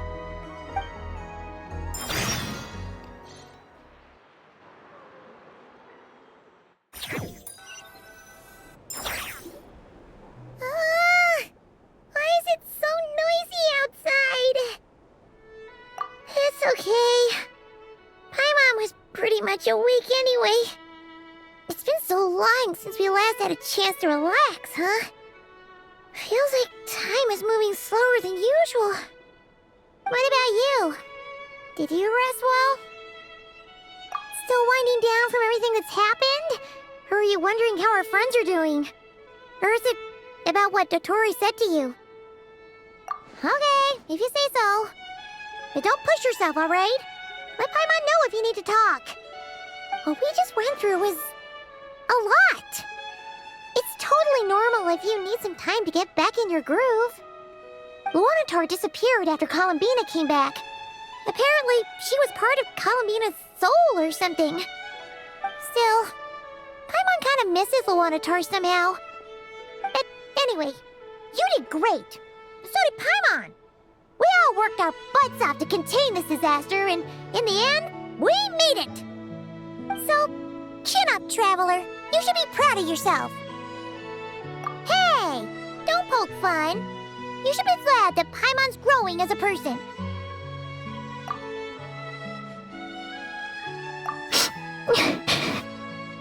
Paimon didn't think you'd mention it.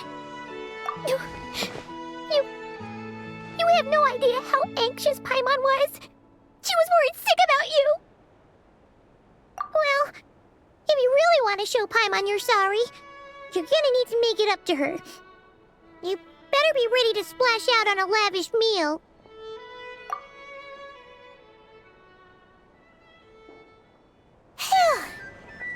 Okay. Paimon's full now. Huh? Oh, well... Hey there, Traveler and Paimon! Good morning! Morning, Yehuda! Here for some breakfast? Oh, I've already eaten. Just need some water. I was mostly worried you might forget what day it was today. So, I came over to remind you.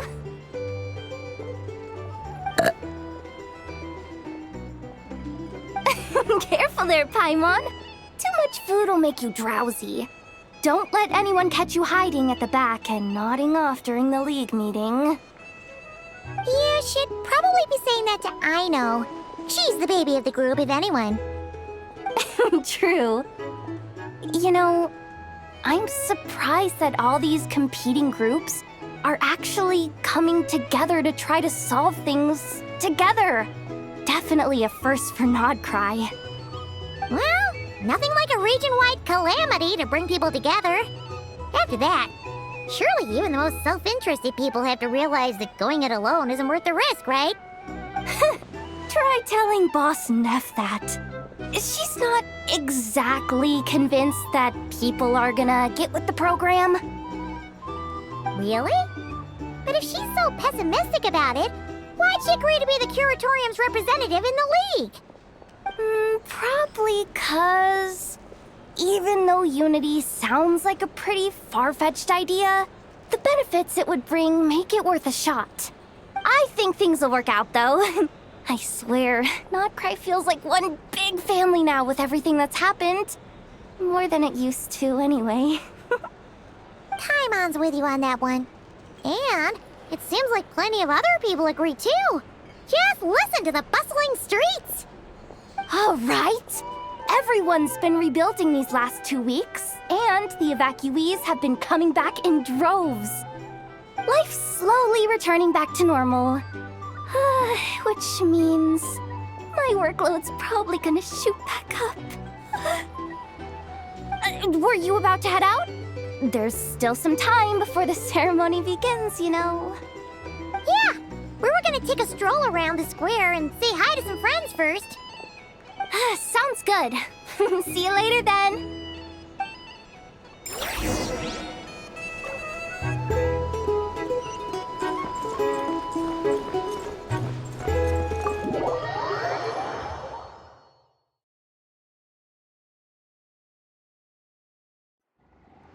Please accept today's boon.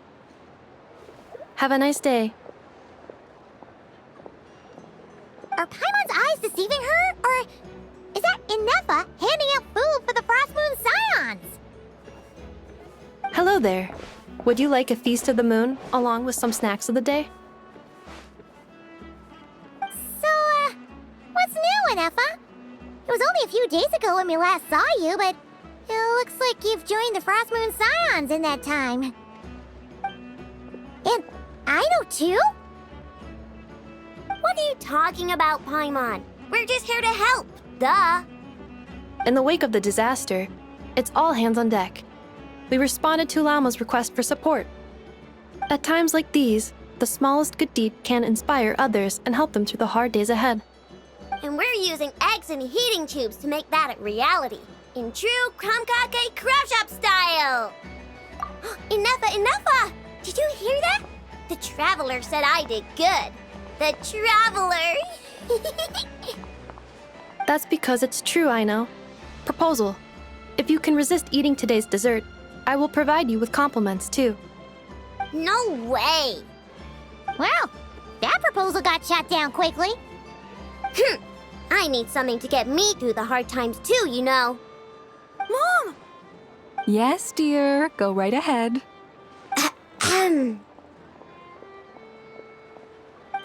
Excuse me. Could I take a photo with the robot lady? She helped us get safely out of Notcry, and she helped us get back home too. She's the best. Of course she is! And since I'm the whiz kid who built her, that makes me even better than best, right? But you stole my snacks, though. Oops. Shall we move to the open space near the center? The view there is better.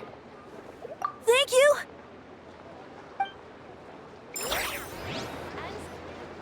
Aren't you the better pick for this job, Flint?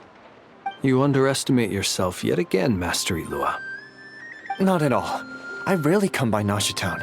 I don't know any of the big shots here. All in good time. Socializing is a step-by-step journey. But you're much further ahead on that road, aren't you? You're not seeing the full picture. You know the truth now. My friends do not understand my habits. There is no question about it. The Lightkeepers need a representative in the League. Someone who is upright, cares about other people, and can realize their self-worth through group action. You say it like you wouldn't make the cut. I am most flattered that you think I would. Sigh a little less, Master Ilua, and have more faith in yourself. All the Lightkeepers agree that you're a very promising young man. That is precisely why Starshina and Nikita felt safe delegating such important work to you. I'm sure we all also agree that we would sooner die of dehydration than manage to wrangle anything out of you in a discussion. My apologies. I am not in the habit of bringing water with me when I go out. Whatever. I'll take the job. By the way, who else is part of this? Oh, it's quite the who's who of Notcry. There's the Moon Chanter of the Frostmoon Scions, the boss of the Curatorium of Secrets, a representative of the Voynich Guild, and even someone from the adorable Krumkake Craft Shop. I'm sure you will find speaking with them to be a genuine pleasure. If you say so. I've never done this work before, so I'm honestly a little scared of making mistakes. But I'll do it. Not only is it our duty as Lightkeepers, but because I want to make Notcry a more welcoming place. An admirable attitude to take. The beacons are lit, Ilua. We're but one step away from breaking through the blizzard. We have the chance to band together and build our shared homeland into an Elysium. This is unprecedented for Notcry. An opportunity not to be missed. Yeah. You're right. I'll do my best. Quite a few familiar faces have arrived. Let's go, shall we?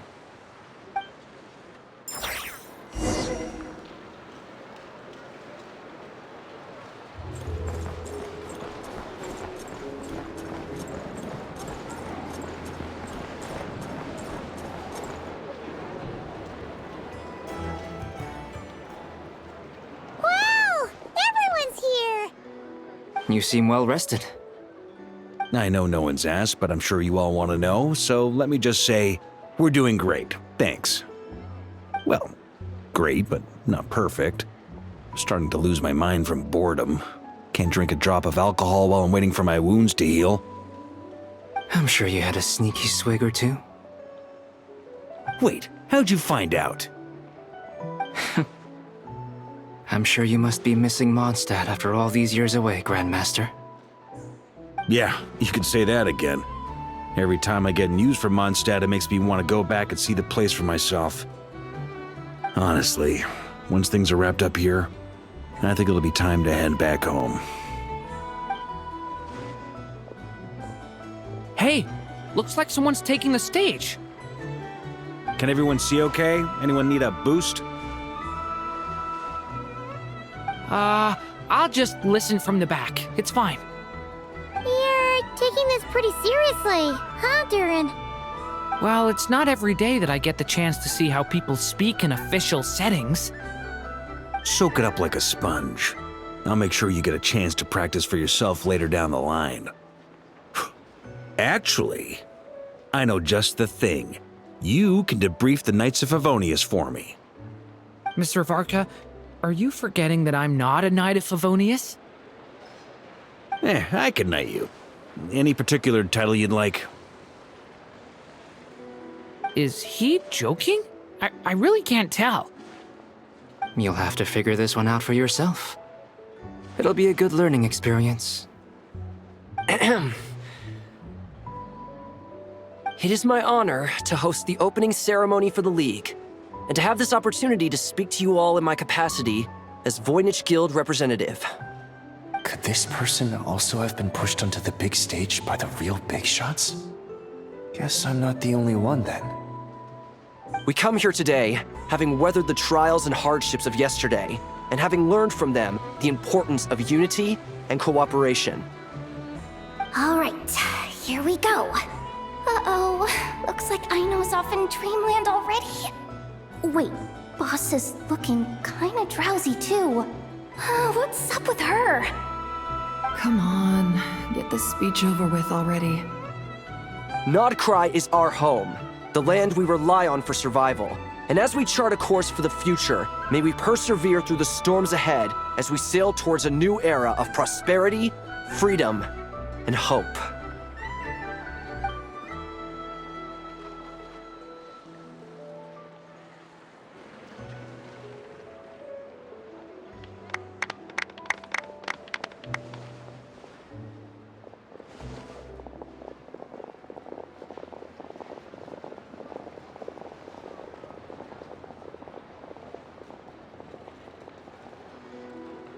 Looks like we'll have more opportunities to travel in the future.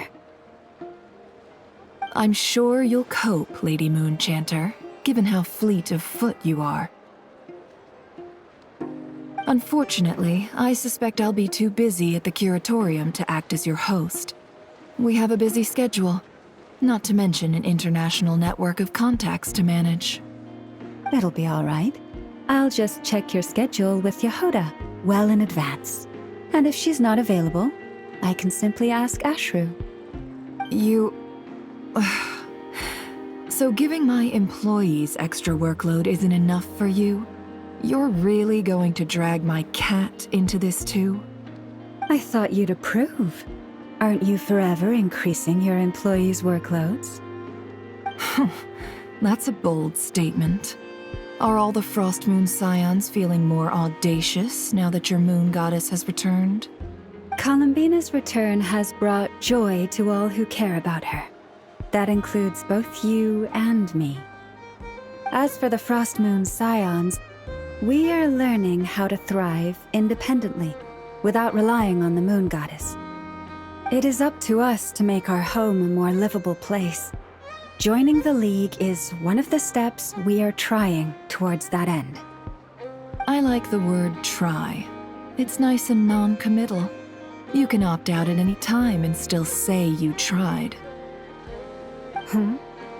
You don't see a bright future for the Frost Moon Scions? Or did you mean the League? I'm just not as optimistic as you. The Frost Moon Scions should count themselves lucky that they have a leader as stubborn and enterprising as you.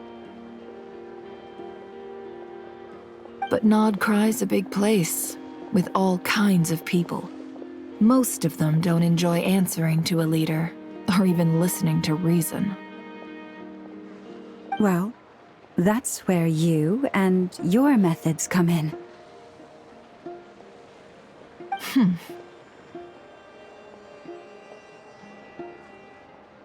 Unless the Curatorium of Secrets is only here for appearances. For now, yes. And that won't change until this venture becomes worth my while. What would make it worth your while? Getting out more than I put in. Right now, I'd barely break even, but I'll grant that it's a good start for Nodcry. Then maybe it's worth a try.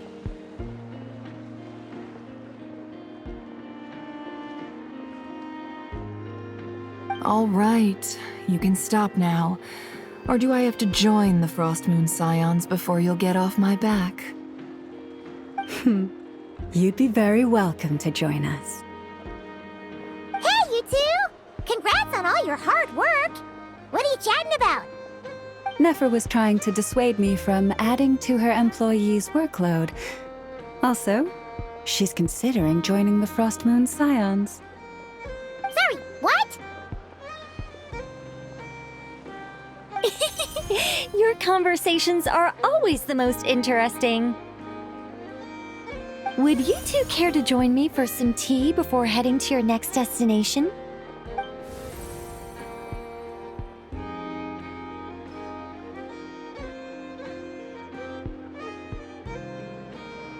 Nicole? Wait, where are you? Aren't you gonna show up today? Sadly not. I'm otherwise occupied right now.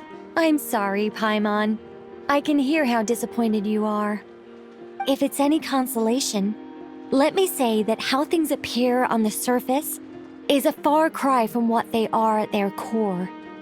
Perhaps you'll feel better if you focus on the fact you have a special line of communication with the great mage herself.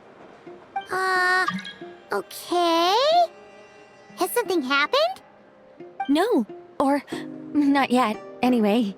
Well, that's not ominous at all. Not for the time being. Just think of this as a general check-in to make sure this communication system is still running smoothly. Besides, it's good to chat once in a while if we want to maintain our friendship. You could have just said so. Paimon got all worked up for nothing. Still, the best friendships are built through face-to-face interaction, you know. It's never gonna stop being weird having tea with you when you're not there and just talking to thin air. All right, fair point. I'll bear that in mind for next time. Yeah. Any update on that crisis at the world's borders? Elves just informed me that they had their work cut out for them. And now everyone's thoroughly exhausted. But they did finally get things back under control. Still, we can't let our guard down yet. The disruption caused by this disaster has made Tevat easier to detect from the outside universe. She plans to wait for things to stabilize, then reschedule her Mondstadt vacation plans. As for me, I agree with Hat Guy's perspective. This is a time when many new variables are emerging, and the situation is changing constantly. Plus, most of this change is for the worse. We have to remain vigilant and ensure that the embers of chaos are not rekindled. I did notice that the energy in Nodcry changed somewhat after the War of Funerary Flame, but since it was still aligned with the Light Realm, I never gave it a second thought. It looks like I'll have to examine the connections between phenomena I observe more closely in the future. Just doing my duty. It's more or less second nature by now. Of course. To give you the full picture, I'd have to start with the substance from which angels were formed.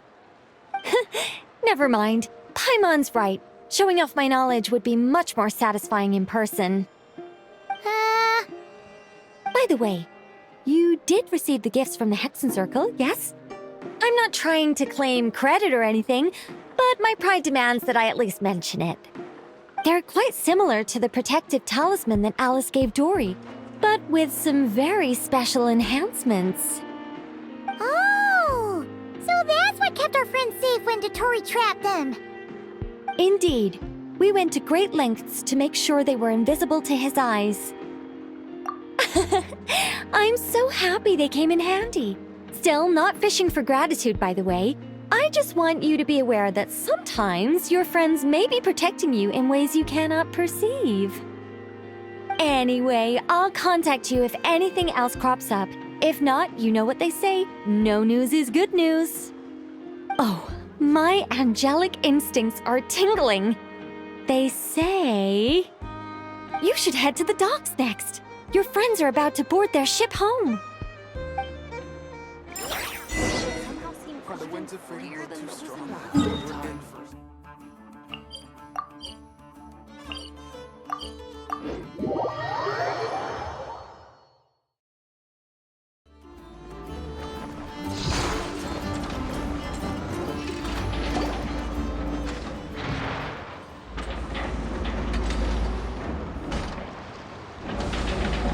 You're here.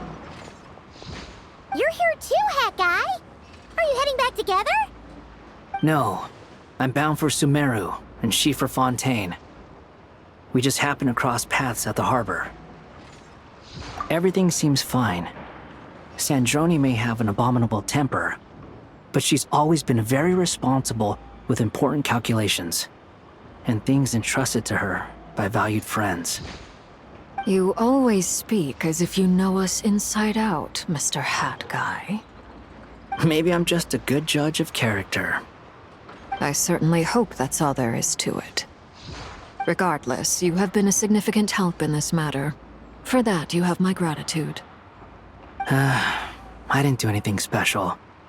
Sandrone's the one who completed a seemingly impossible formula and turned the tide of the entire battle, even giving her life in the process. She's the one we should be thanking. Even we were unaware that Sandrone had hidden the real formula inside Polonia's body. She managed to fool Dottore into thinking the formula was running in her system by installing an identical-looking decoy within her. She probably realized that she didn't have the strength to stop Dottore. But this way, she could at least get him to lower his guard. She always worked like that. Always had a backup plan. Well, that's why I'm traveling to Fontaine. She made a request of me long ago, and the time has come to fulfill it. Think of it as her will. She said that should she ever fail in a mission, she'd like me to deliver her core and Polonia's to the Fontaine Research Institute. She also mentioned that she had made arrangements for people there to set her affairs in order. Some of her personal effects, such as her notes, were left to me. I've decided to take them back to the House of the Hearth, for safekeeping primarily, but also as mementos, I suppose.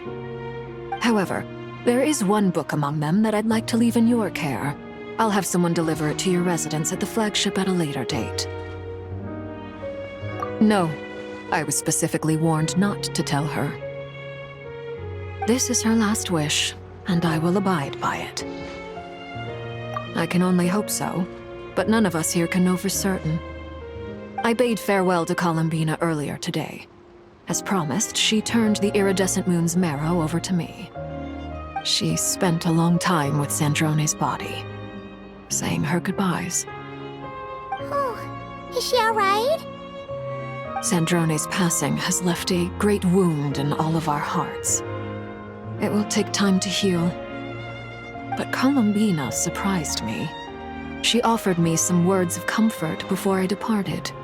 Despite being grief-stricken herself, she showed an awareness of the feelings of others around her. She never used to act like this. Clearly, she has grown. And I suspect that we have you to thank for much of the change we are seeing in her. After these recent events, the Tsaritsa has revoked the Pale Star Edict.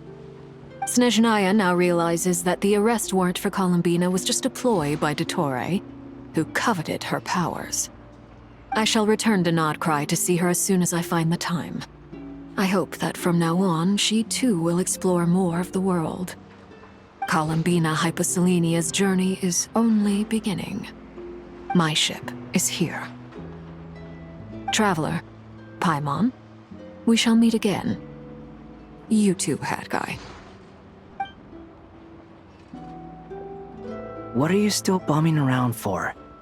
Isn't Columbina waiting for you? I thought today was the day you'd agreed with her to go find out the truth about your sibling. You're afraid you won't like the truth when you see it. Well, this is new. I was starting to think that nothing could scare you. Don't say that! Wouldn't you be if you were in this situation? Fair point. But I'd say I have more experience facing up to unpleasant truths than the Traveler. They say blood's thicker than water. I know how much you need your family back. More than you need any of your friends. And I'm sure that all your real friends understand that too. No matter what the truth turns out to be, they will stick by you and support you, whatever decision you make. Finding the truth is important, but more important still is what you choose to do once you've found it. At least, that's the life lesson I've learned from my experience, grappling with the truth. What, now that Dottoro's dead and gone? A little, I guess, but it hasn't solved everything. Maybe I regret not getting to end his life with my own hands. Or maybe it's something else. But for whatever reason, I still feel like I have a chip on my shoulder. Either way, I'm going back to Sumeru. Lesser Lord Kusanali is gonna need help dealing with all the chaos Dottori left in his wake. Not just from this incident, but everything he did in the past, too. You should continue with your journey, as you've always done. Who knows? Maybe we'll meet again someplace else. So, what should we do now? If you want to explore a bit more to steady those nerves, Paimon's game! After all, when Columbina said she knew where your ship was hidden, Paimon promised to give you two some alone time with the truth. It hasn't been all that long since we were last apart, sure, but with Columbina there, Paimon's sure things will be just dandy. Ain't no biggie. Paimon might be all about that food and fun, but she knows how to do right by people. Paimon's sure you'd prefer to digest the news about your brother in peace. But, no matter what you see, just know you can share it with Paimon. Of course, as long as it's not super private. If you can't make sense of something, let's give it some thought together. And even if we both can't figure it out, Paimon can at least treat you to a nice meal. Glad to hear it. Feel better now? Alrighty. Next up, time to meet with Columbina.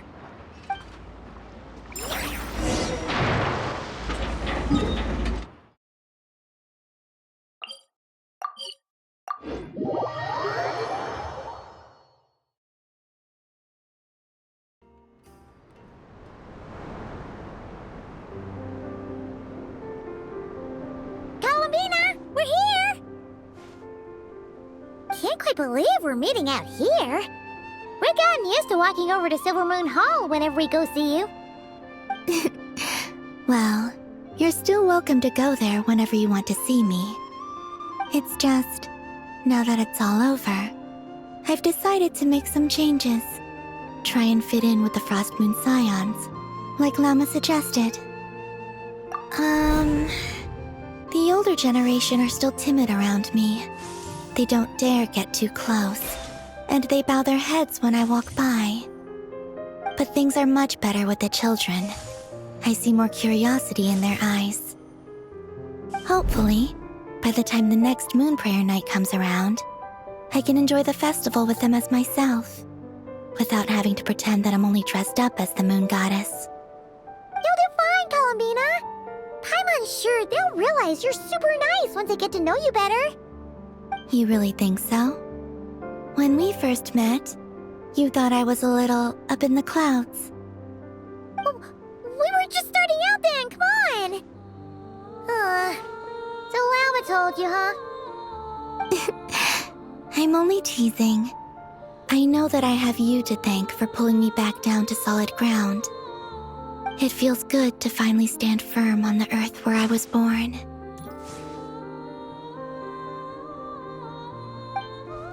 Oh, that's great!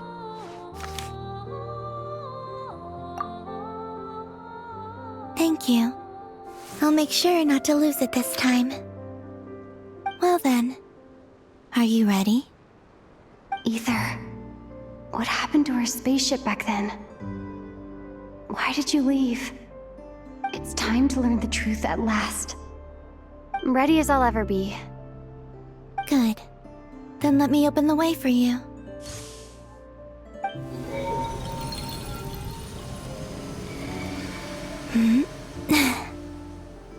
Where does this lead?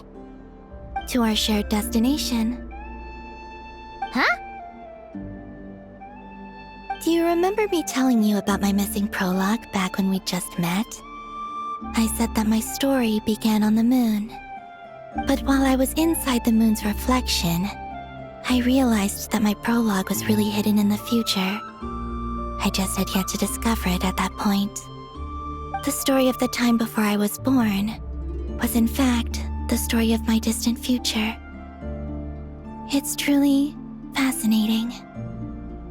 But when I obtained the Trilunar Authority and returned to our present reality, I sensed something I hadn't expected. Your prologue. So you mean... Yes, your spaceship. All this time, it has been hidden on the Frost Moon, which lay beyond the sky. The great ruler of the firmament. The heavenly principles. Wait, them? Why would they do that? I don't know. Perhaps your ship contains something that is incompatible with Tevat. Or something that cannot be known. Oh, did I pick a bad time to say this? I know it must have been hard to work up the courage to do this. Maybe I should have waited until you were on the moon, with no chance to back out. That would have been kind of mean, you know.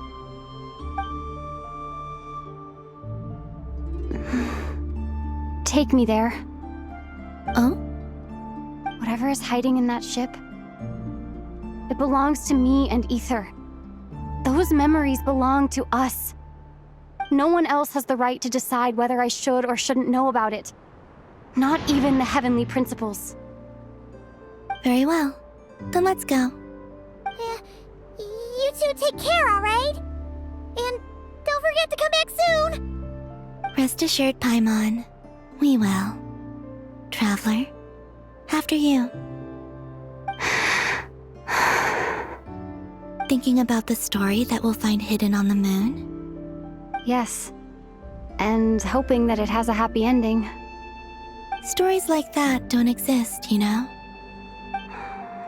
You don't believe in happy endings? I don't believe in endings.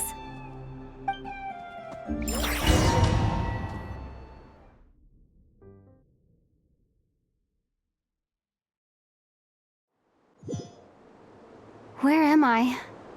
This is the pathway I built between Tevat and the Frost Moon. The moon is very far away from us, so it could be a long journey.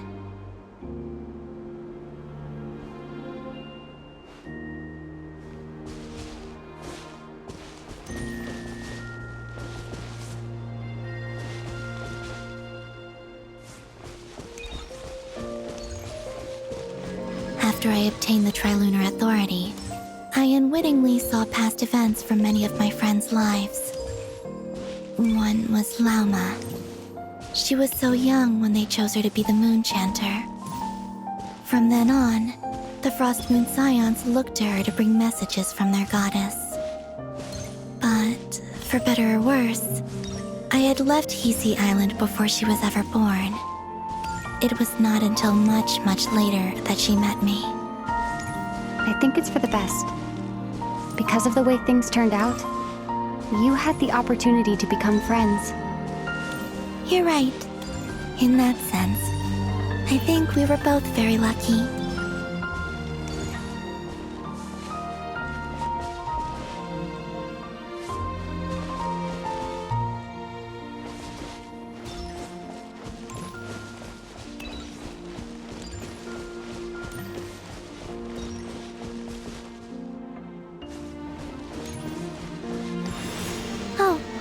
about that mage, Nicole.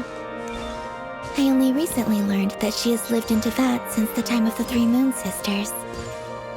The Moon Goddesses always had a good relationship with the angels. I suppose our friendship continues that tradition.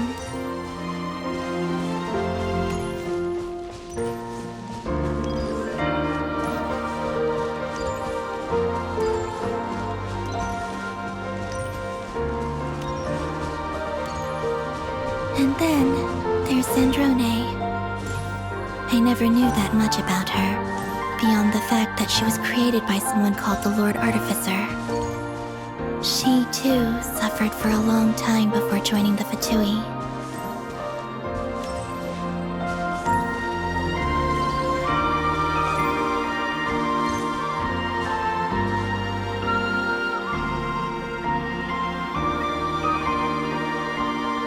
How I wish I could talk to her again, even if only to hear her say nasty things to me.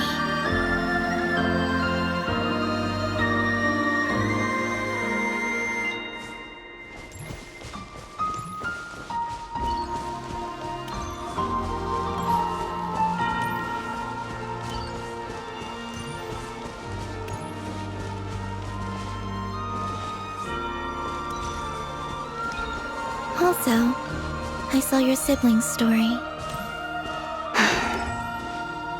I'm afraid I didn't see much. It seems that he rarely came to the surface, where the moonlight shines. But I did notice that back when you first set out on your journey, he would often appear nearby, gazing at you from afar with a guilty look in his eyes. Ether... Let us speak no more of the past. I probably shouldn't reveal so much about my friends. It's not my place. Let the moonlight carry us forth. We are very close now.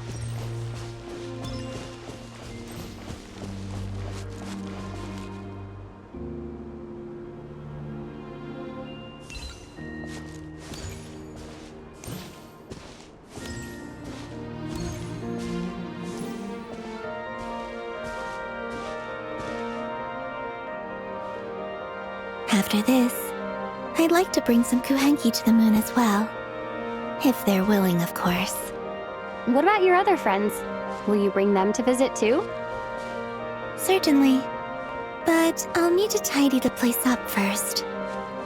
This home hasn't received any guests in a long, long time.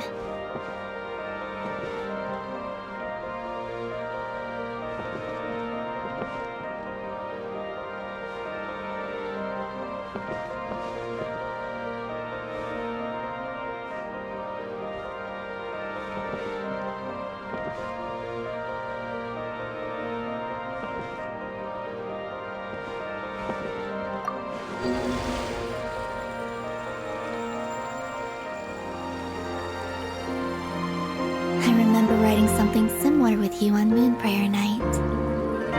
I believe it was called... Dodoko's Whirligig.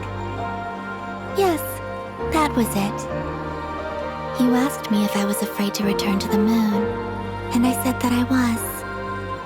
The idea that I had gained something precious, only to lose it so quickly. That frightened me. But I'm not afraid anymore.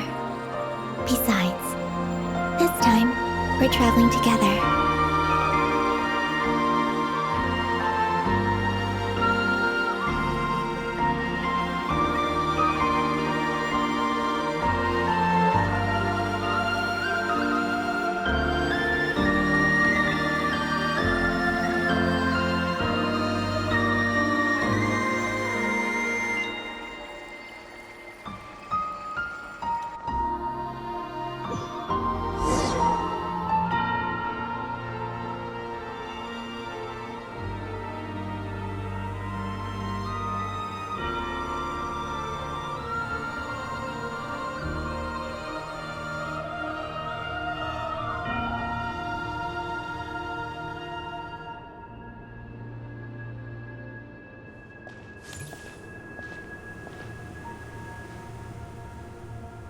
We're here.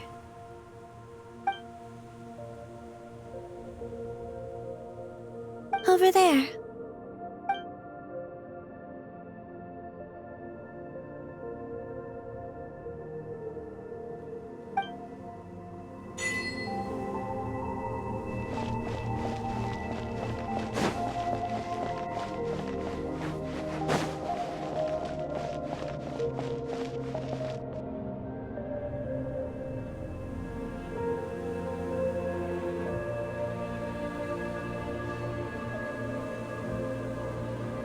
Our spaceship.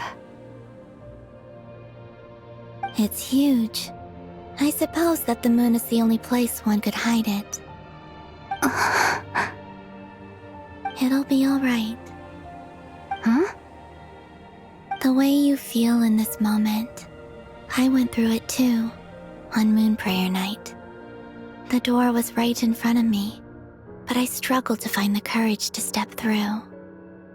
Solitude for me once meant living a life in which even I was absent. Before I met you, that was the only life I knew. But that night, solitude meant throwing away the life I had gained after meeting all of you. Oh, Columbina. Go. Retrieve the part of your life that was once lost. Trust me, you will lose nothing by doing so. Look, Teyvat is right there. All of our friends are down there, waiting for us. You're right. Thanks, Columbina.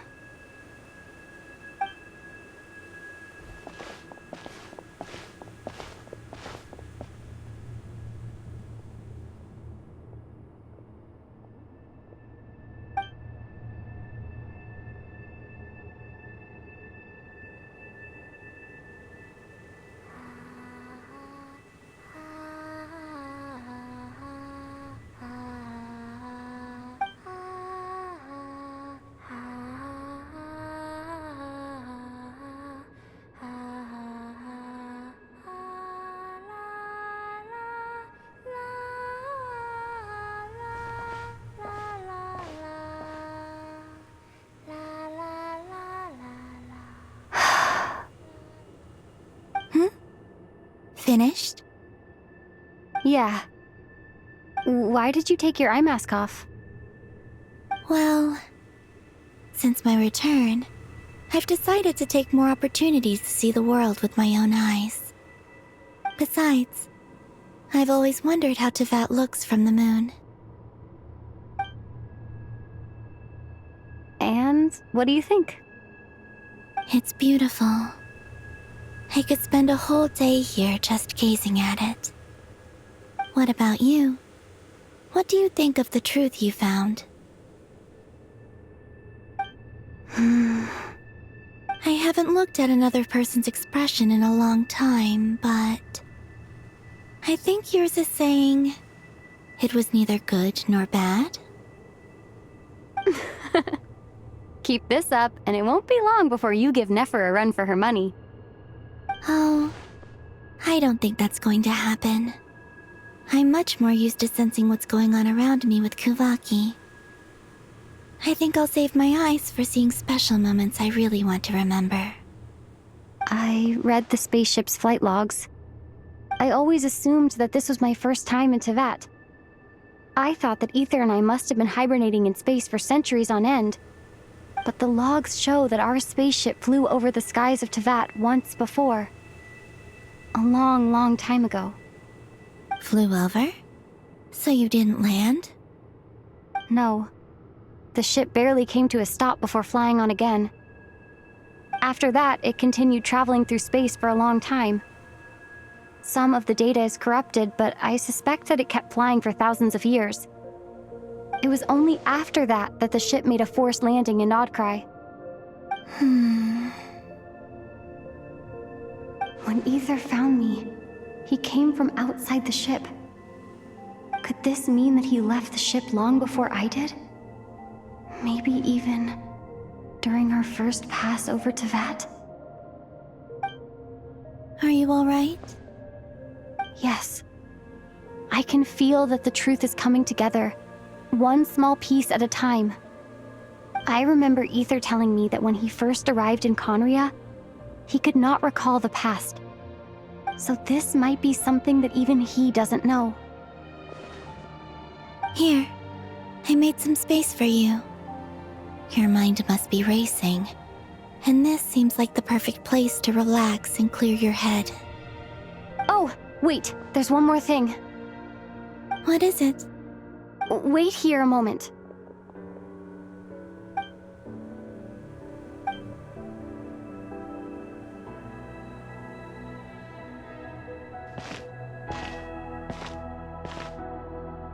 Hey, Columbina.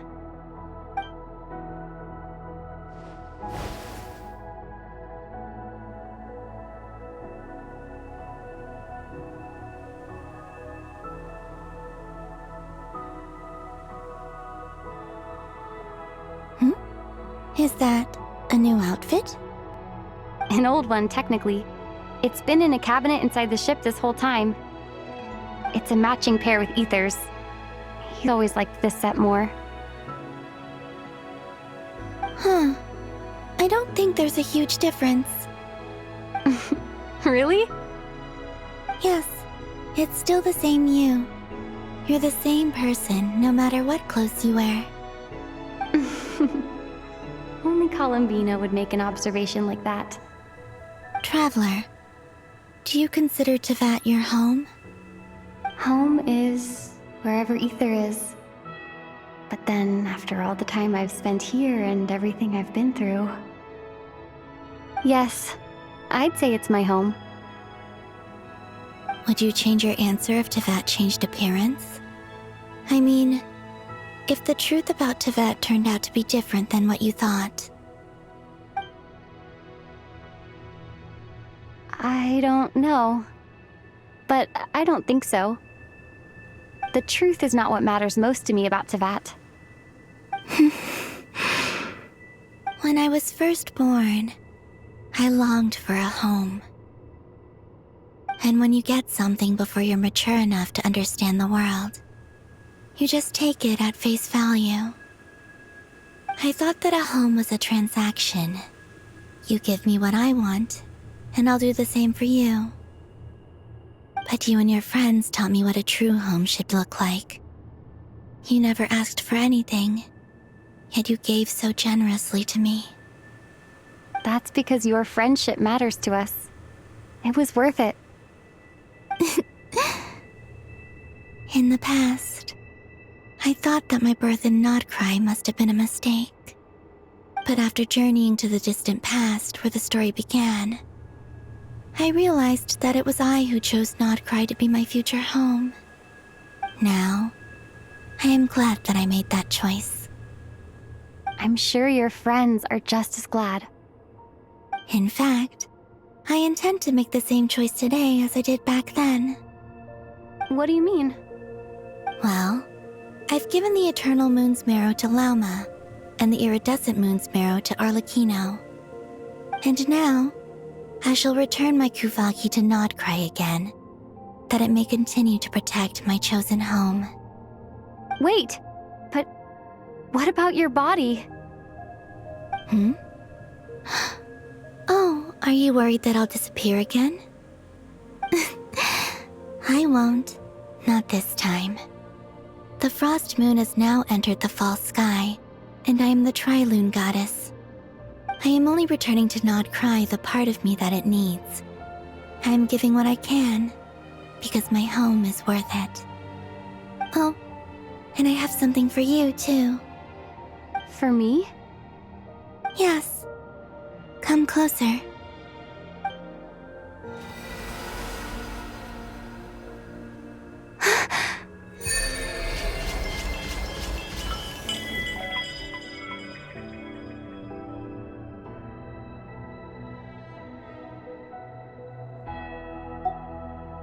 What was that?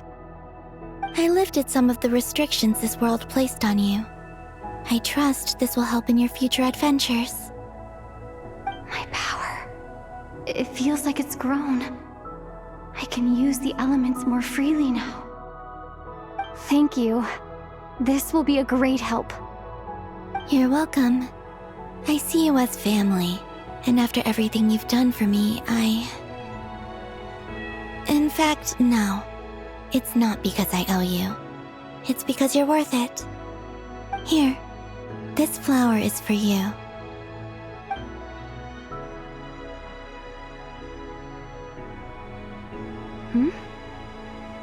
Isn't this a moon prayer blossom? Yes. Don't worry.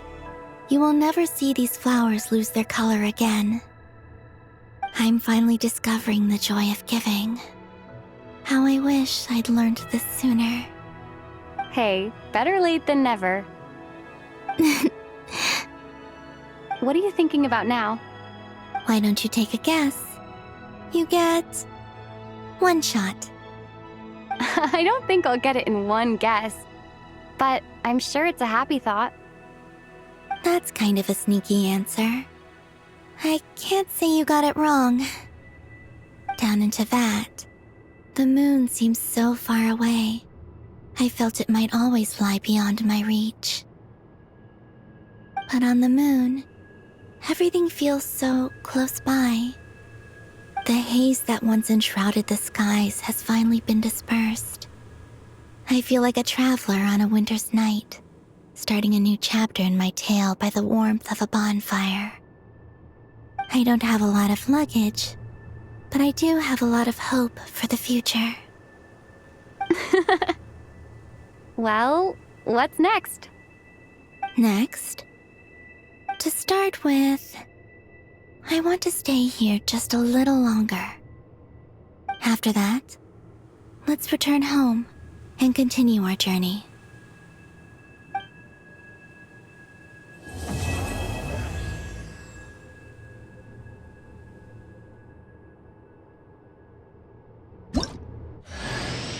These clothes bring back so many memories.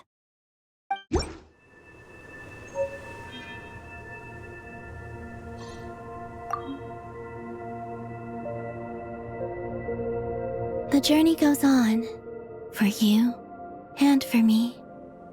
Like I said, this is not the end. I don't believe there has to be an ending. Oh, is that your next destination?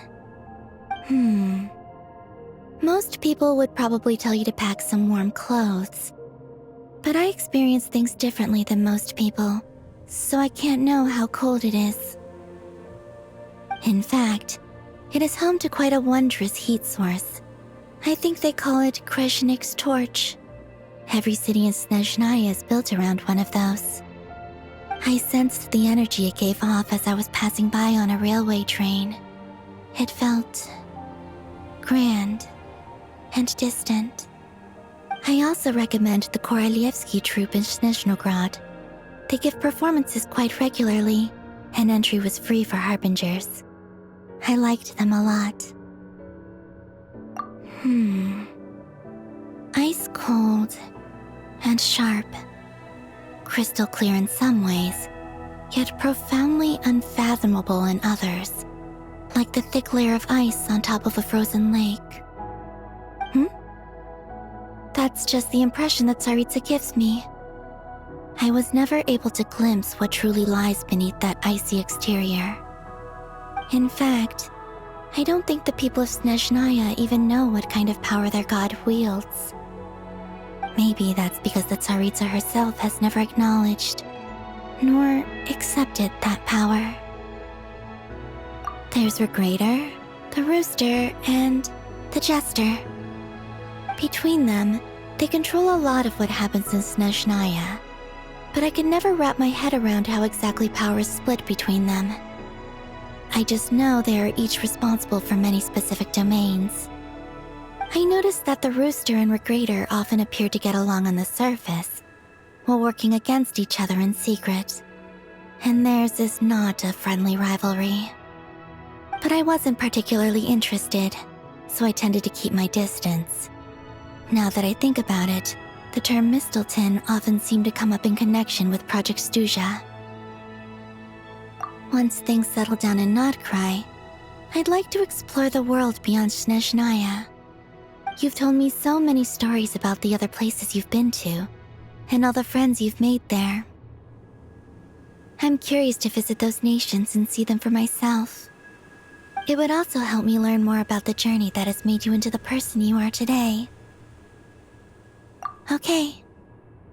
As you continue on your journey, don't forget to gaze up at the moon once in a while. It is, after all, no longer an illusion. It shall cast down its true moonlight, connecting us in truth.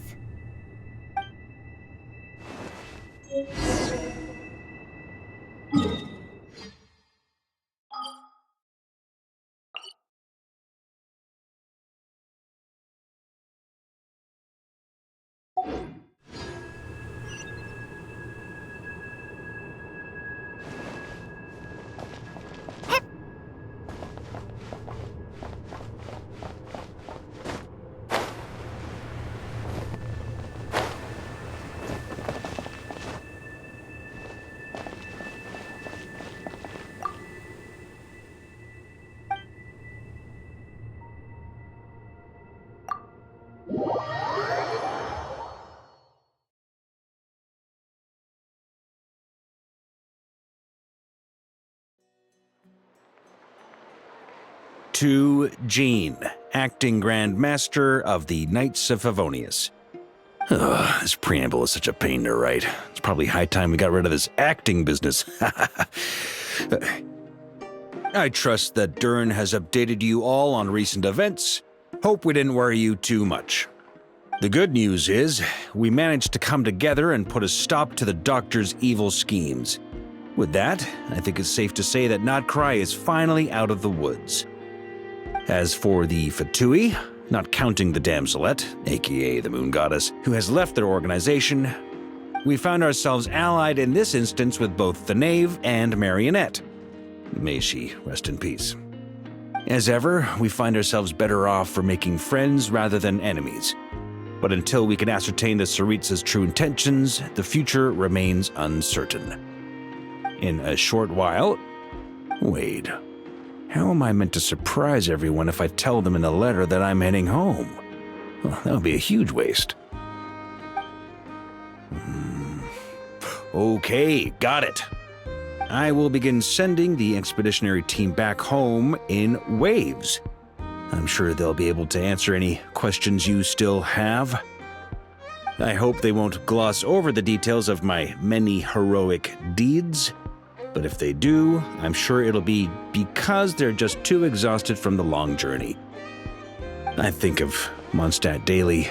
Please give everyone my best regards. P.S. The honorary knight went above and beyond this time. Are there any other honors we can give her? I'll leave it with you.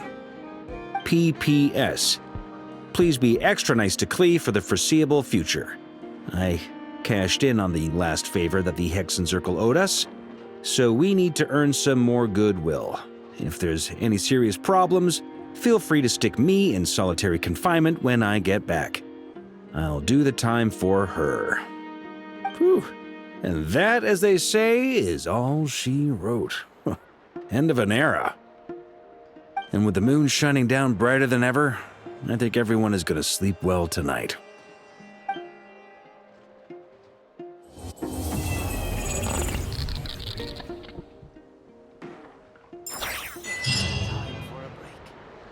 This place looks perfect.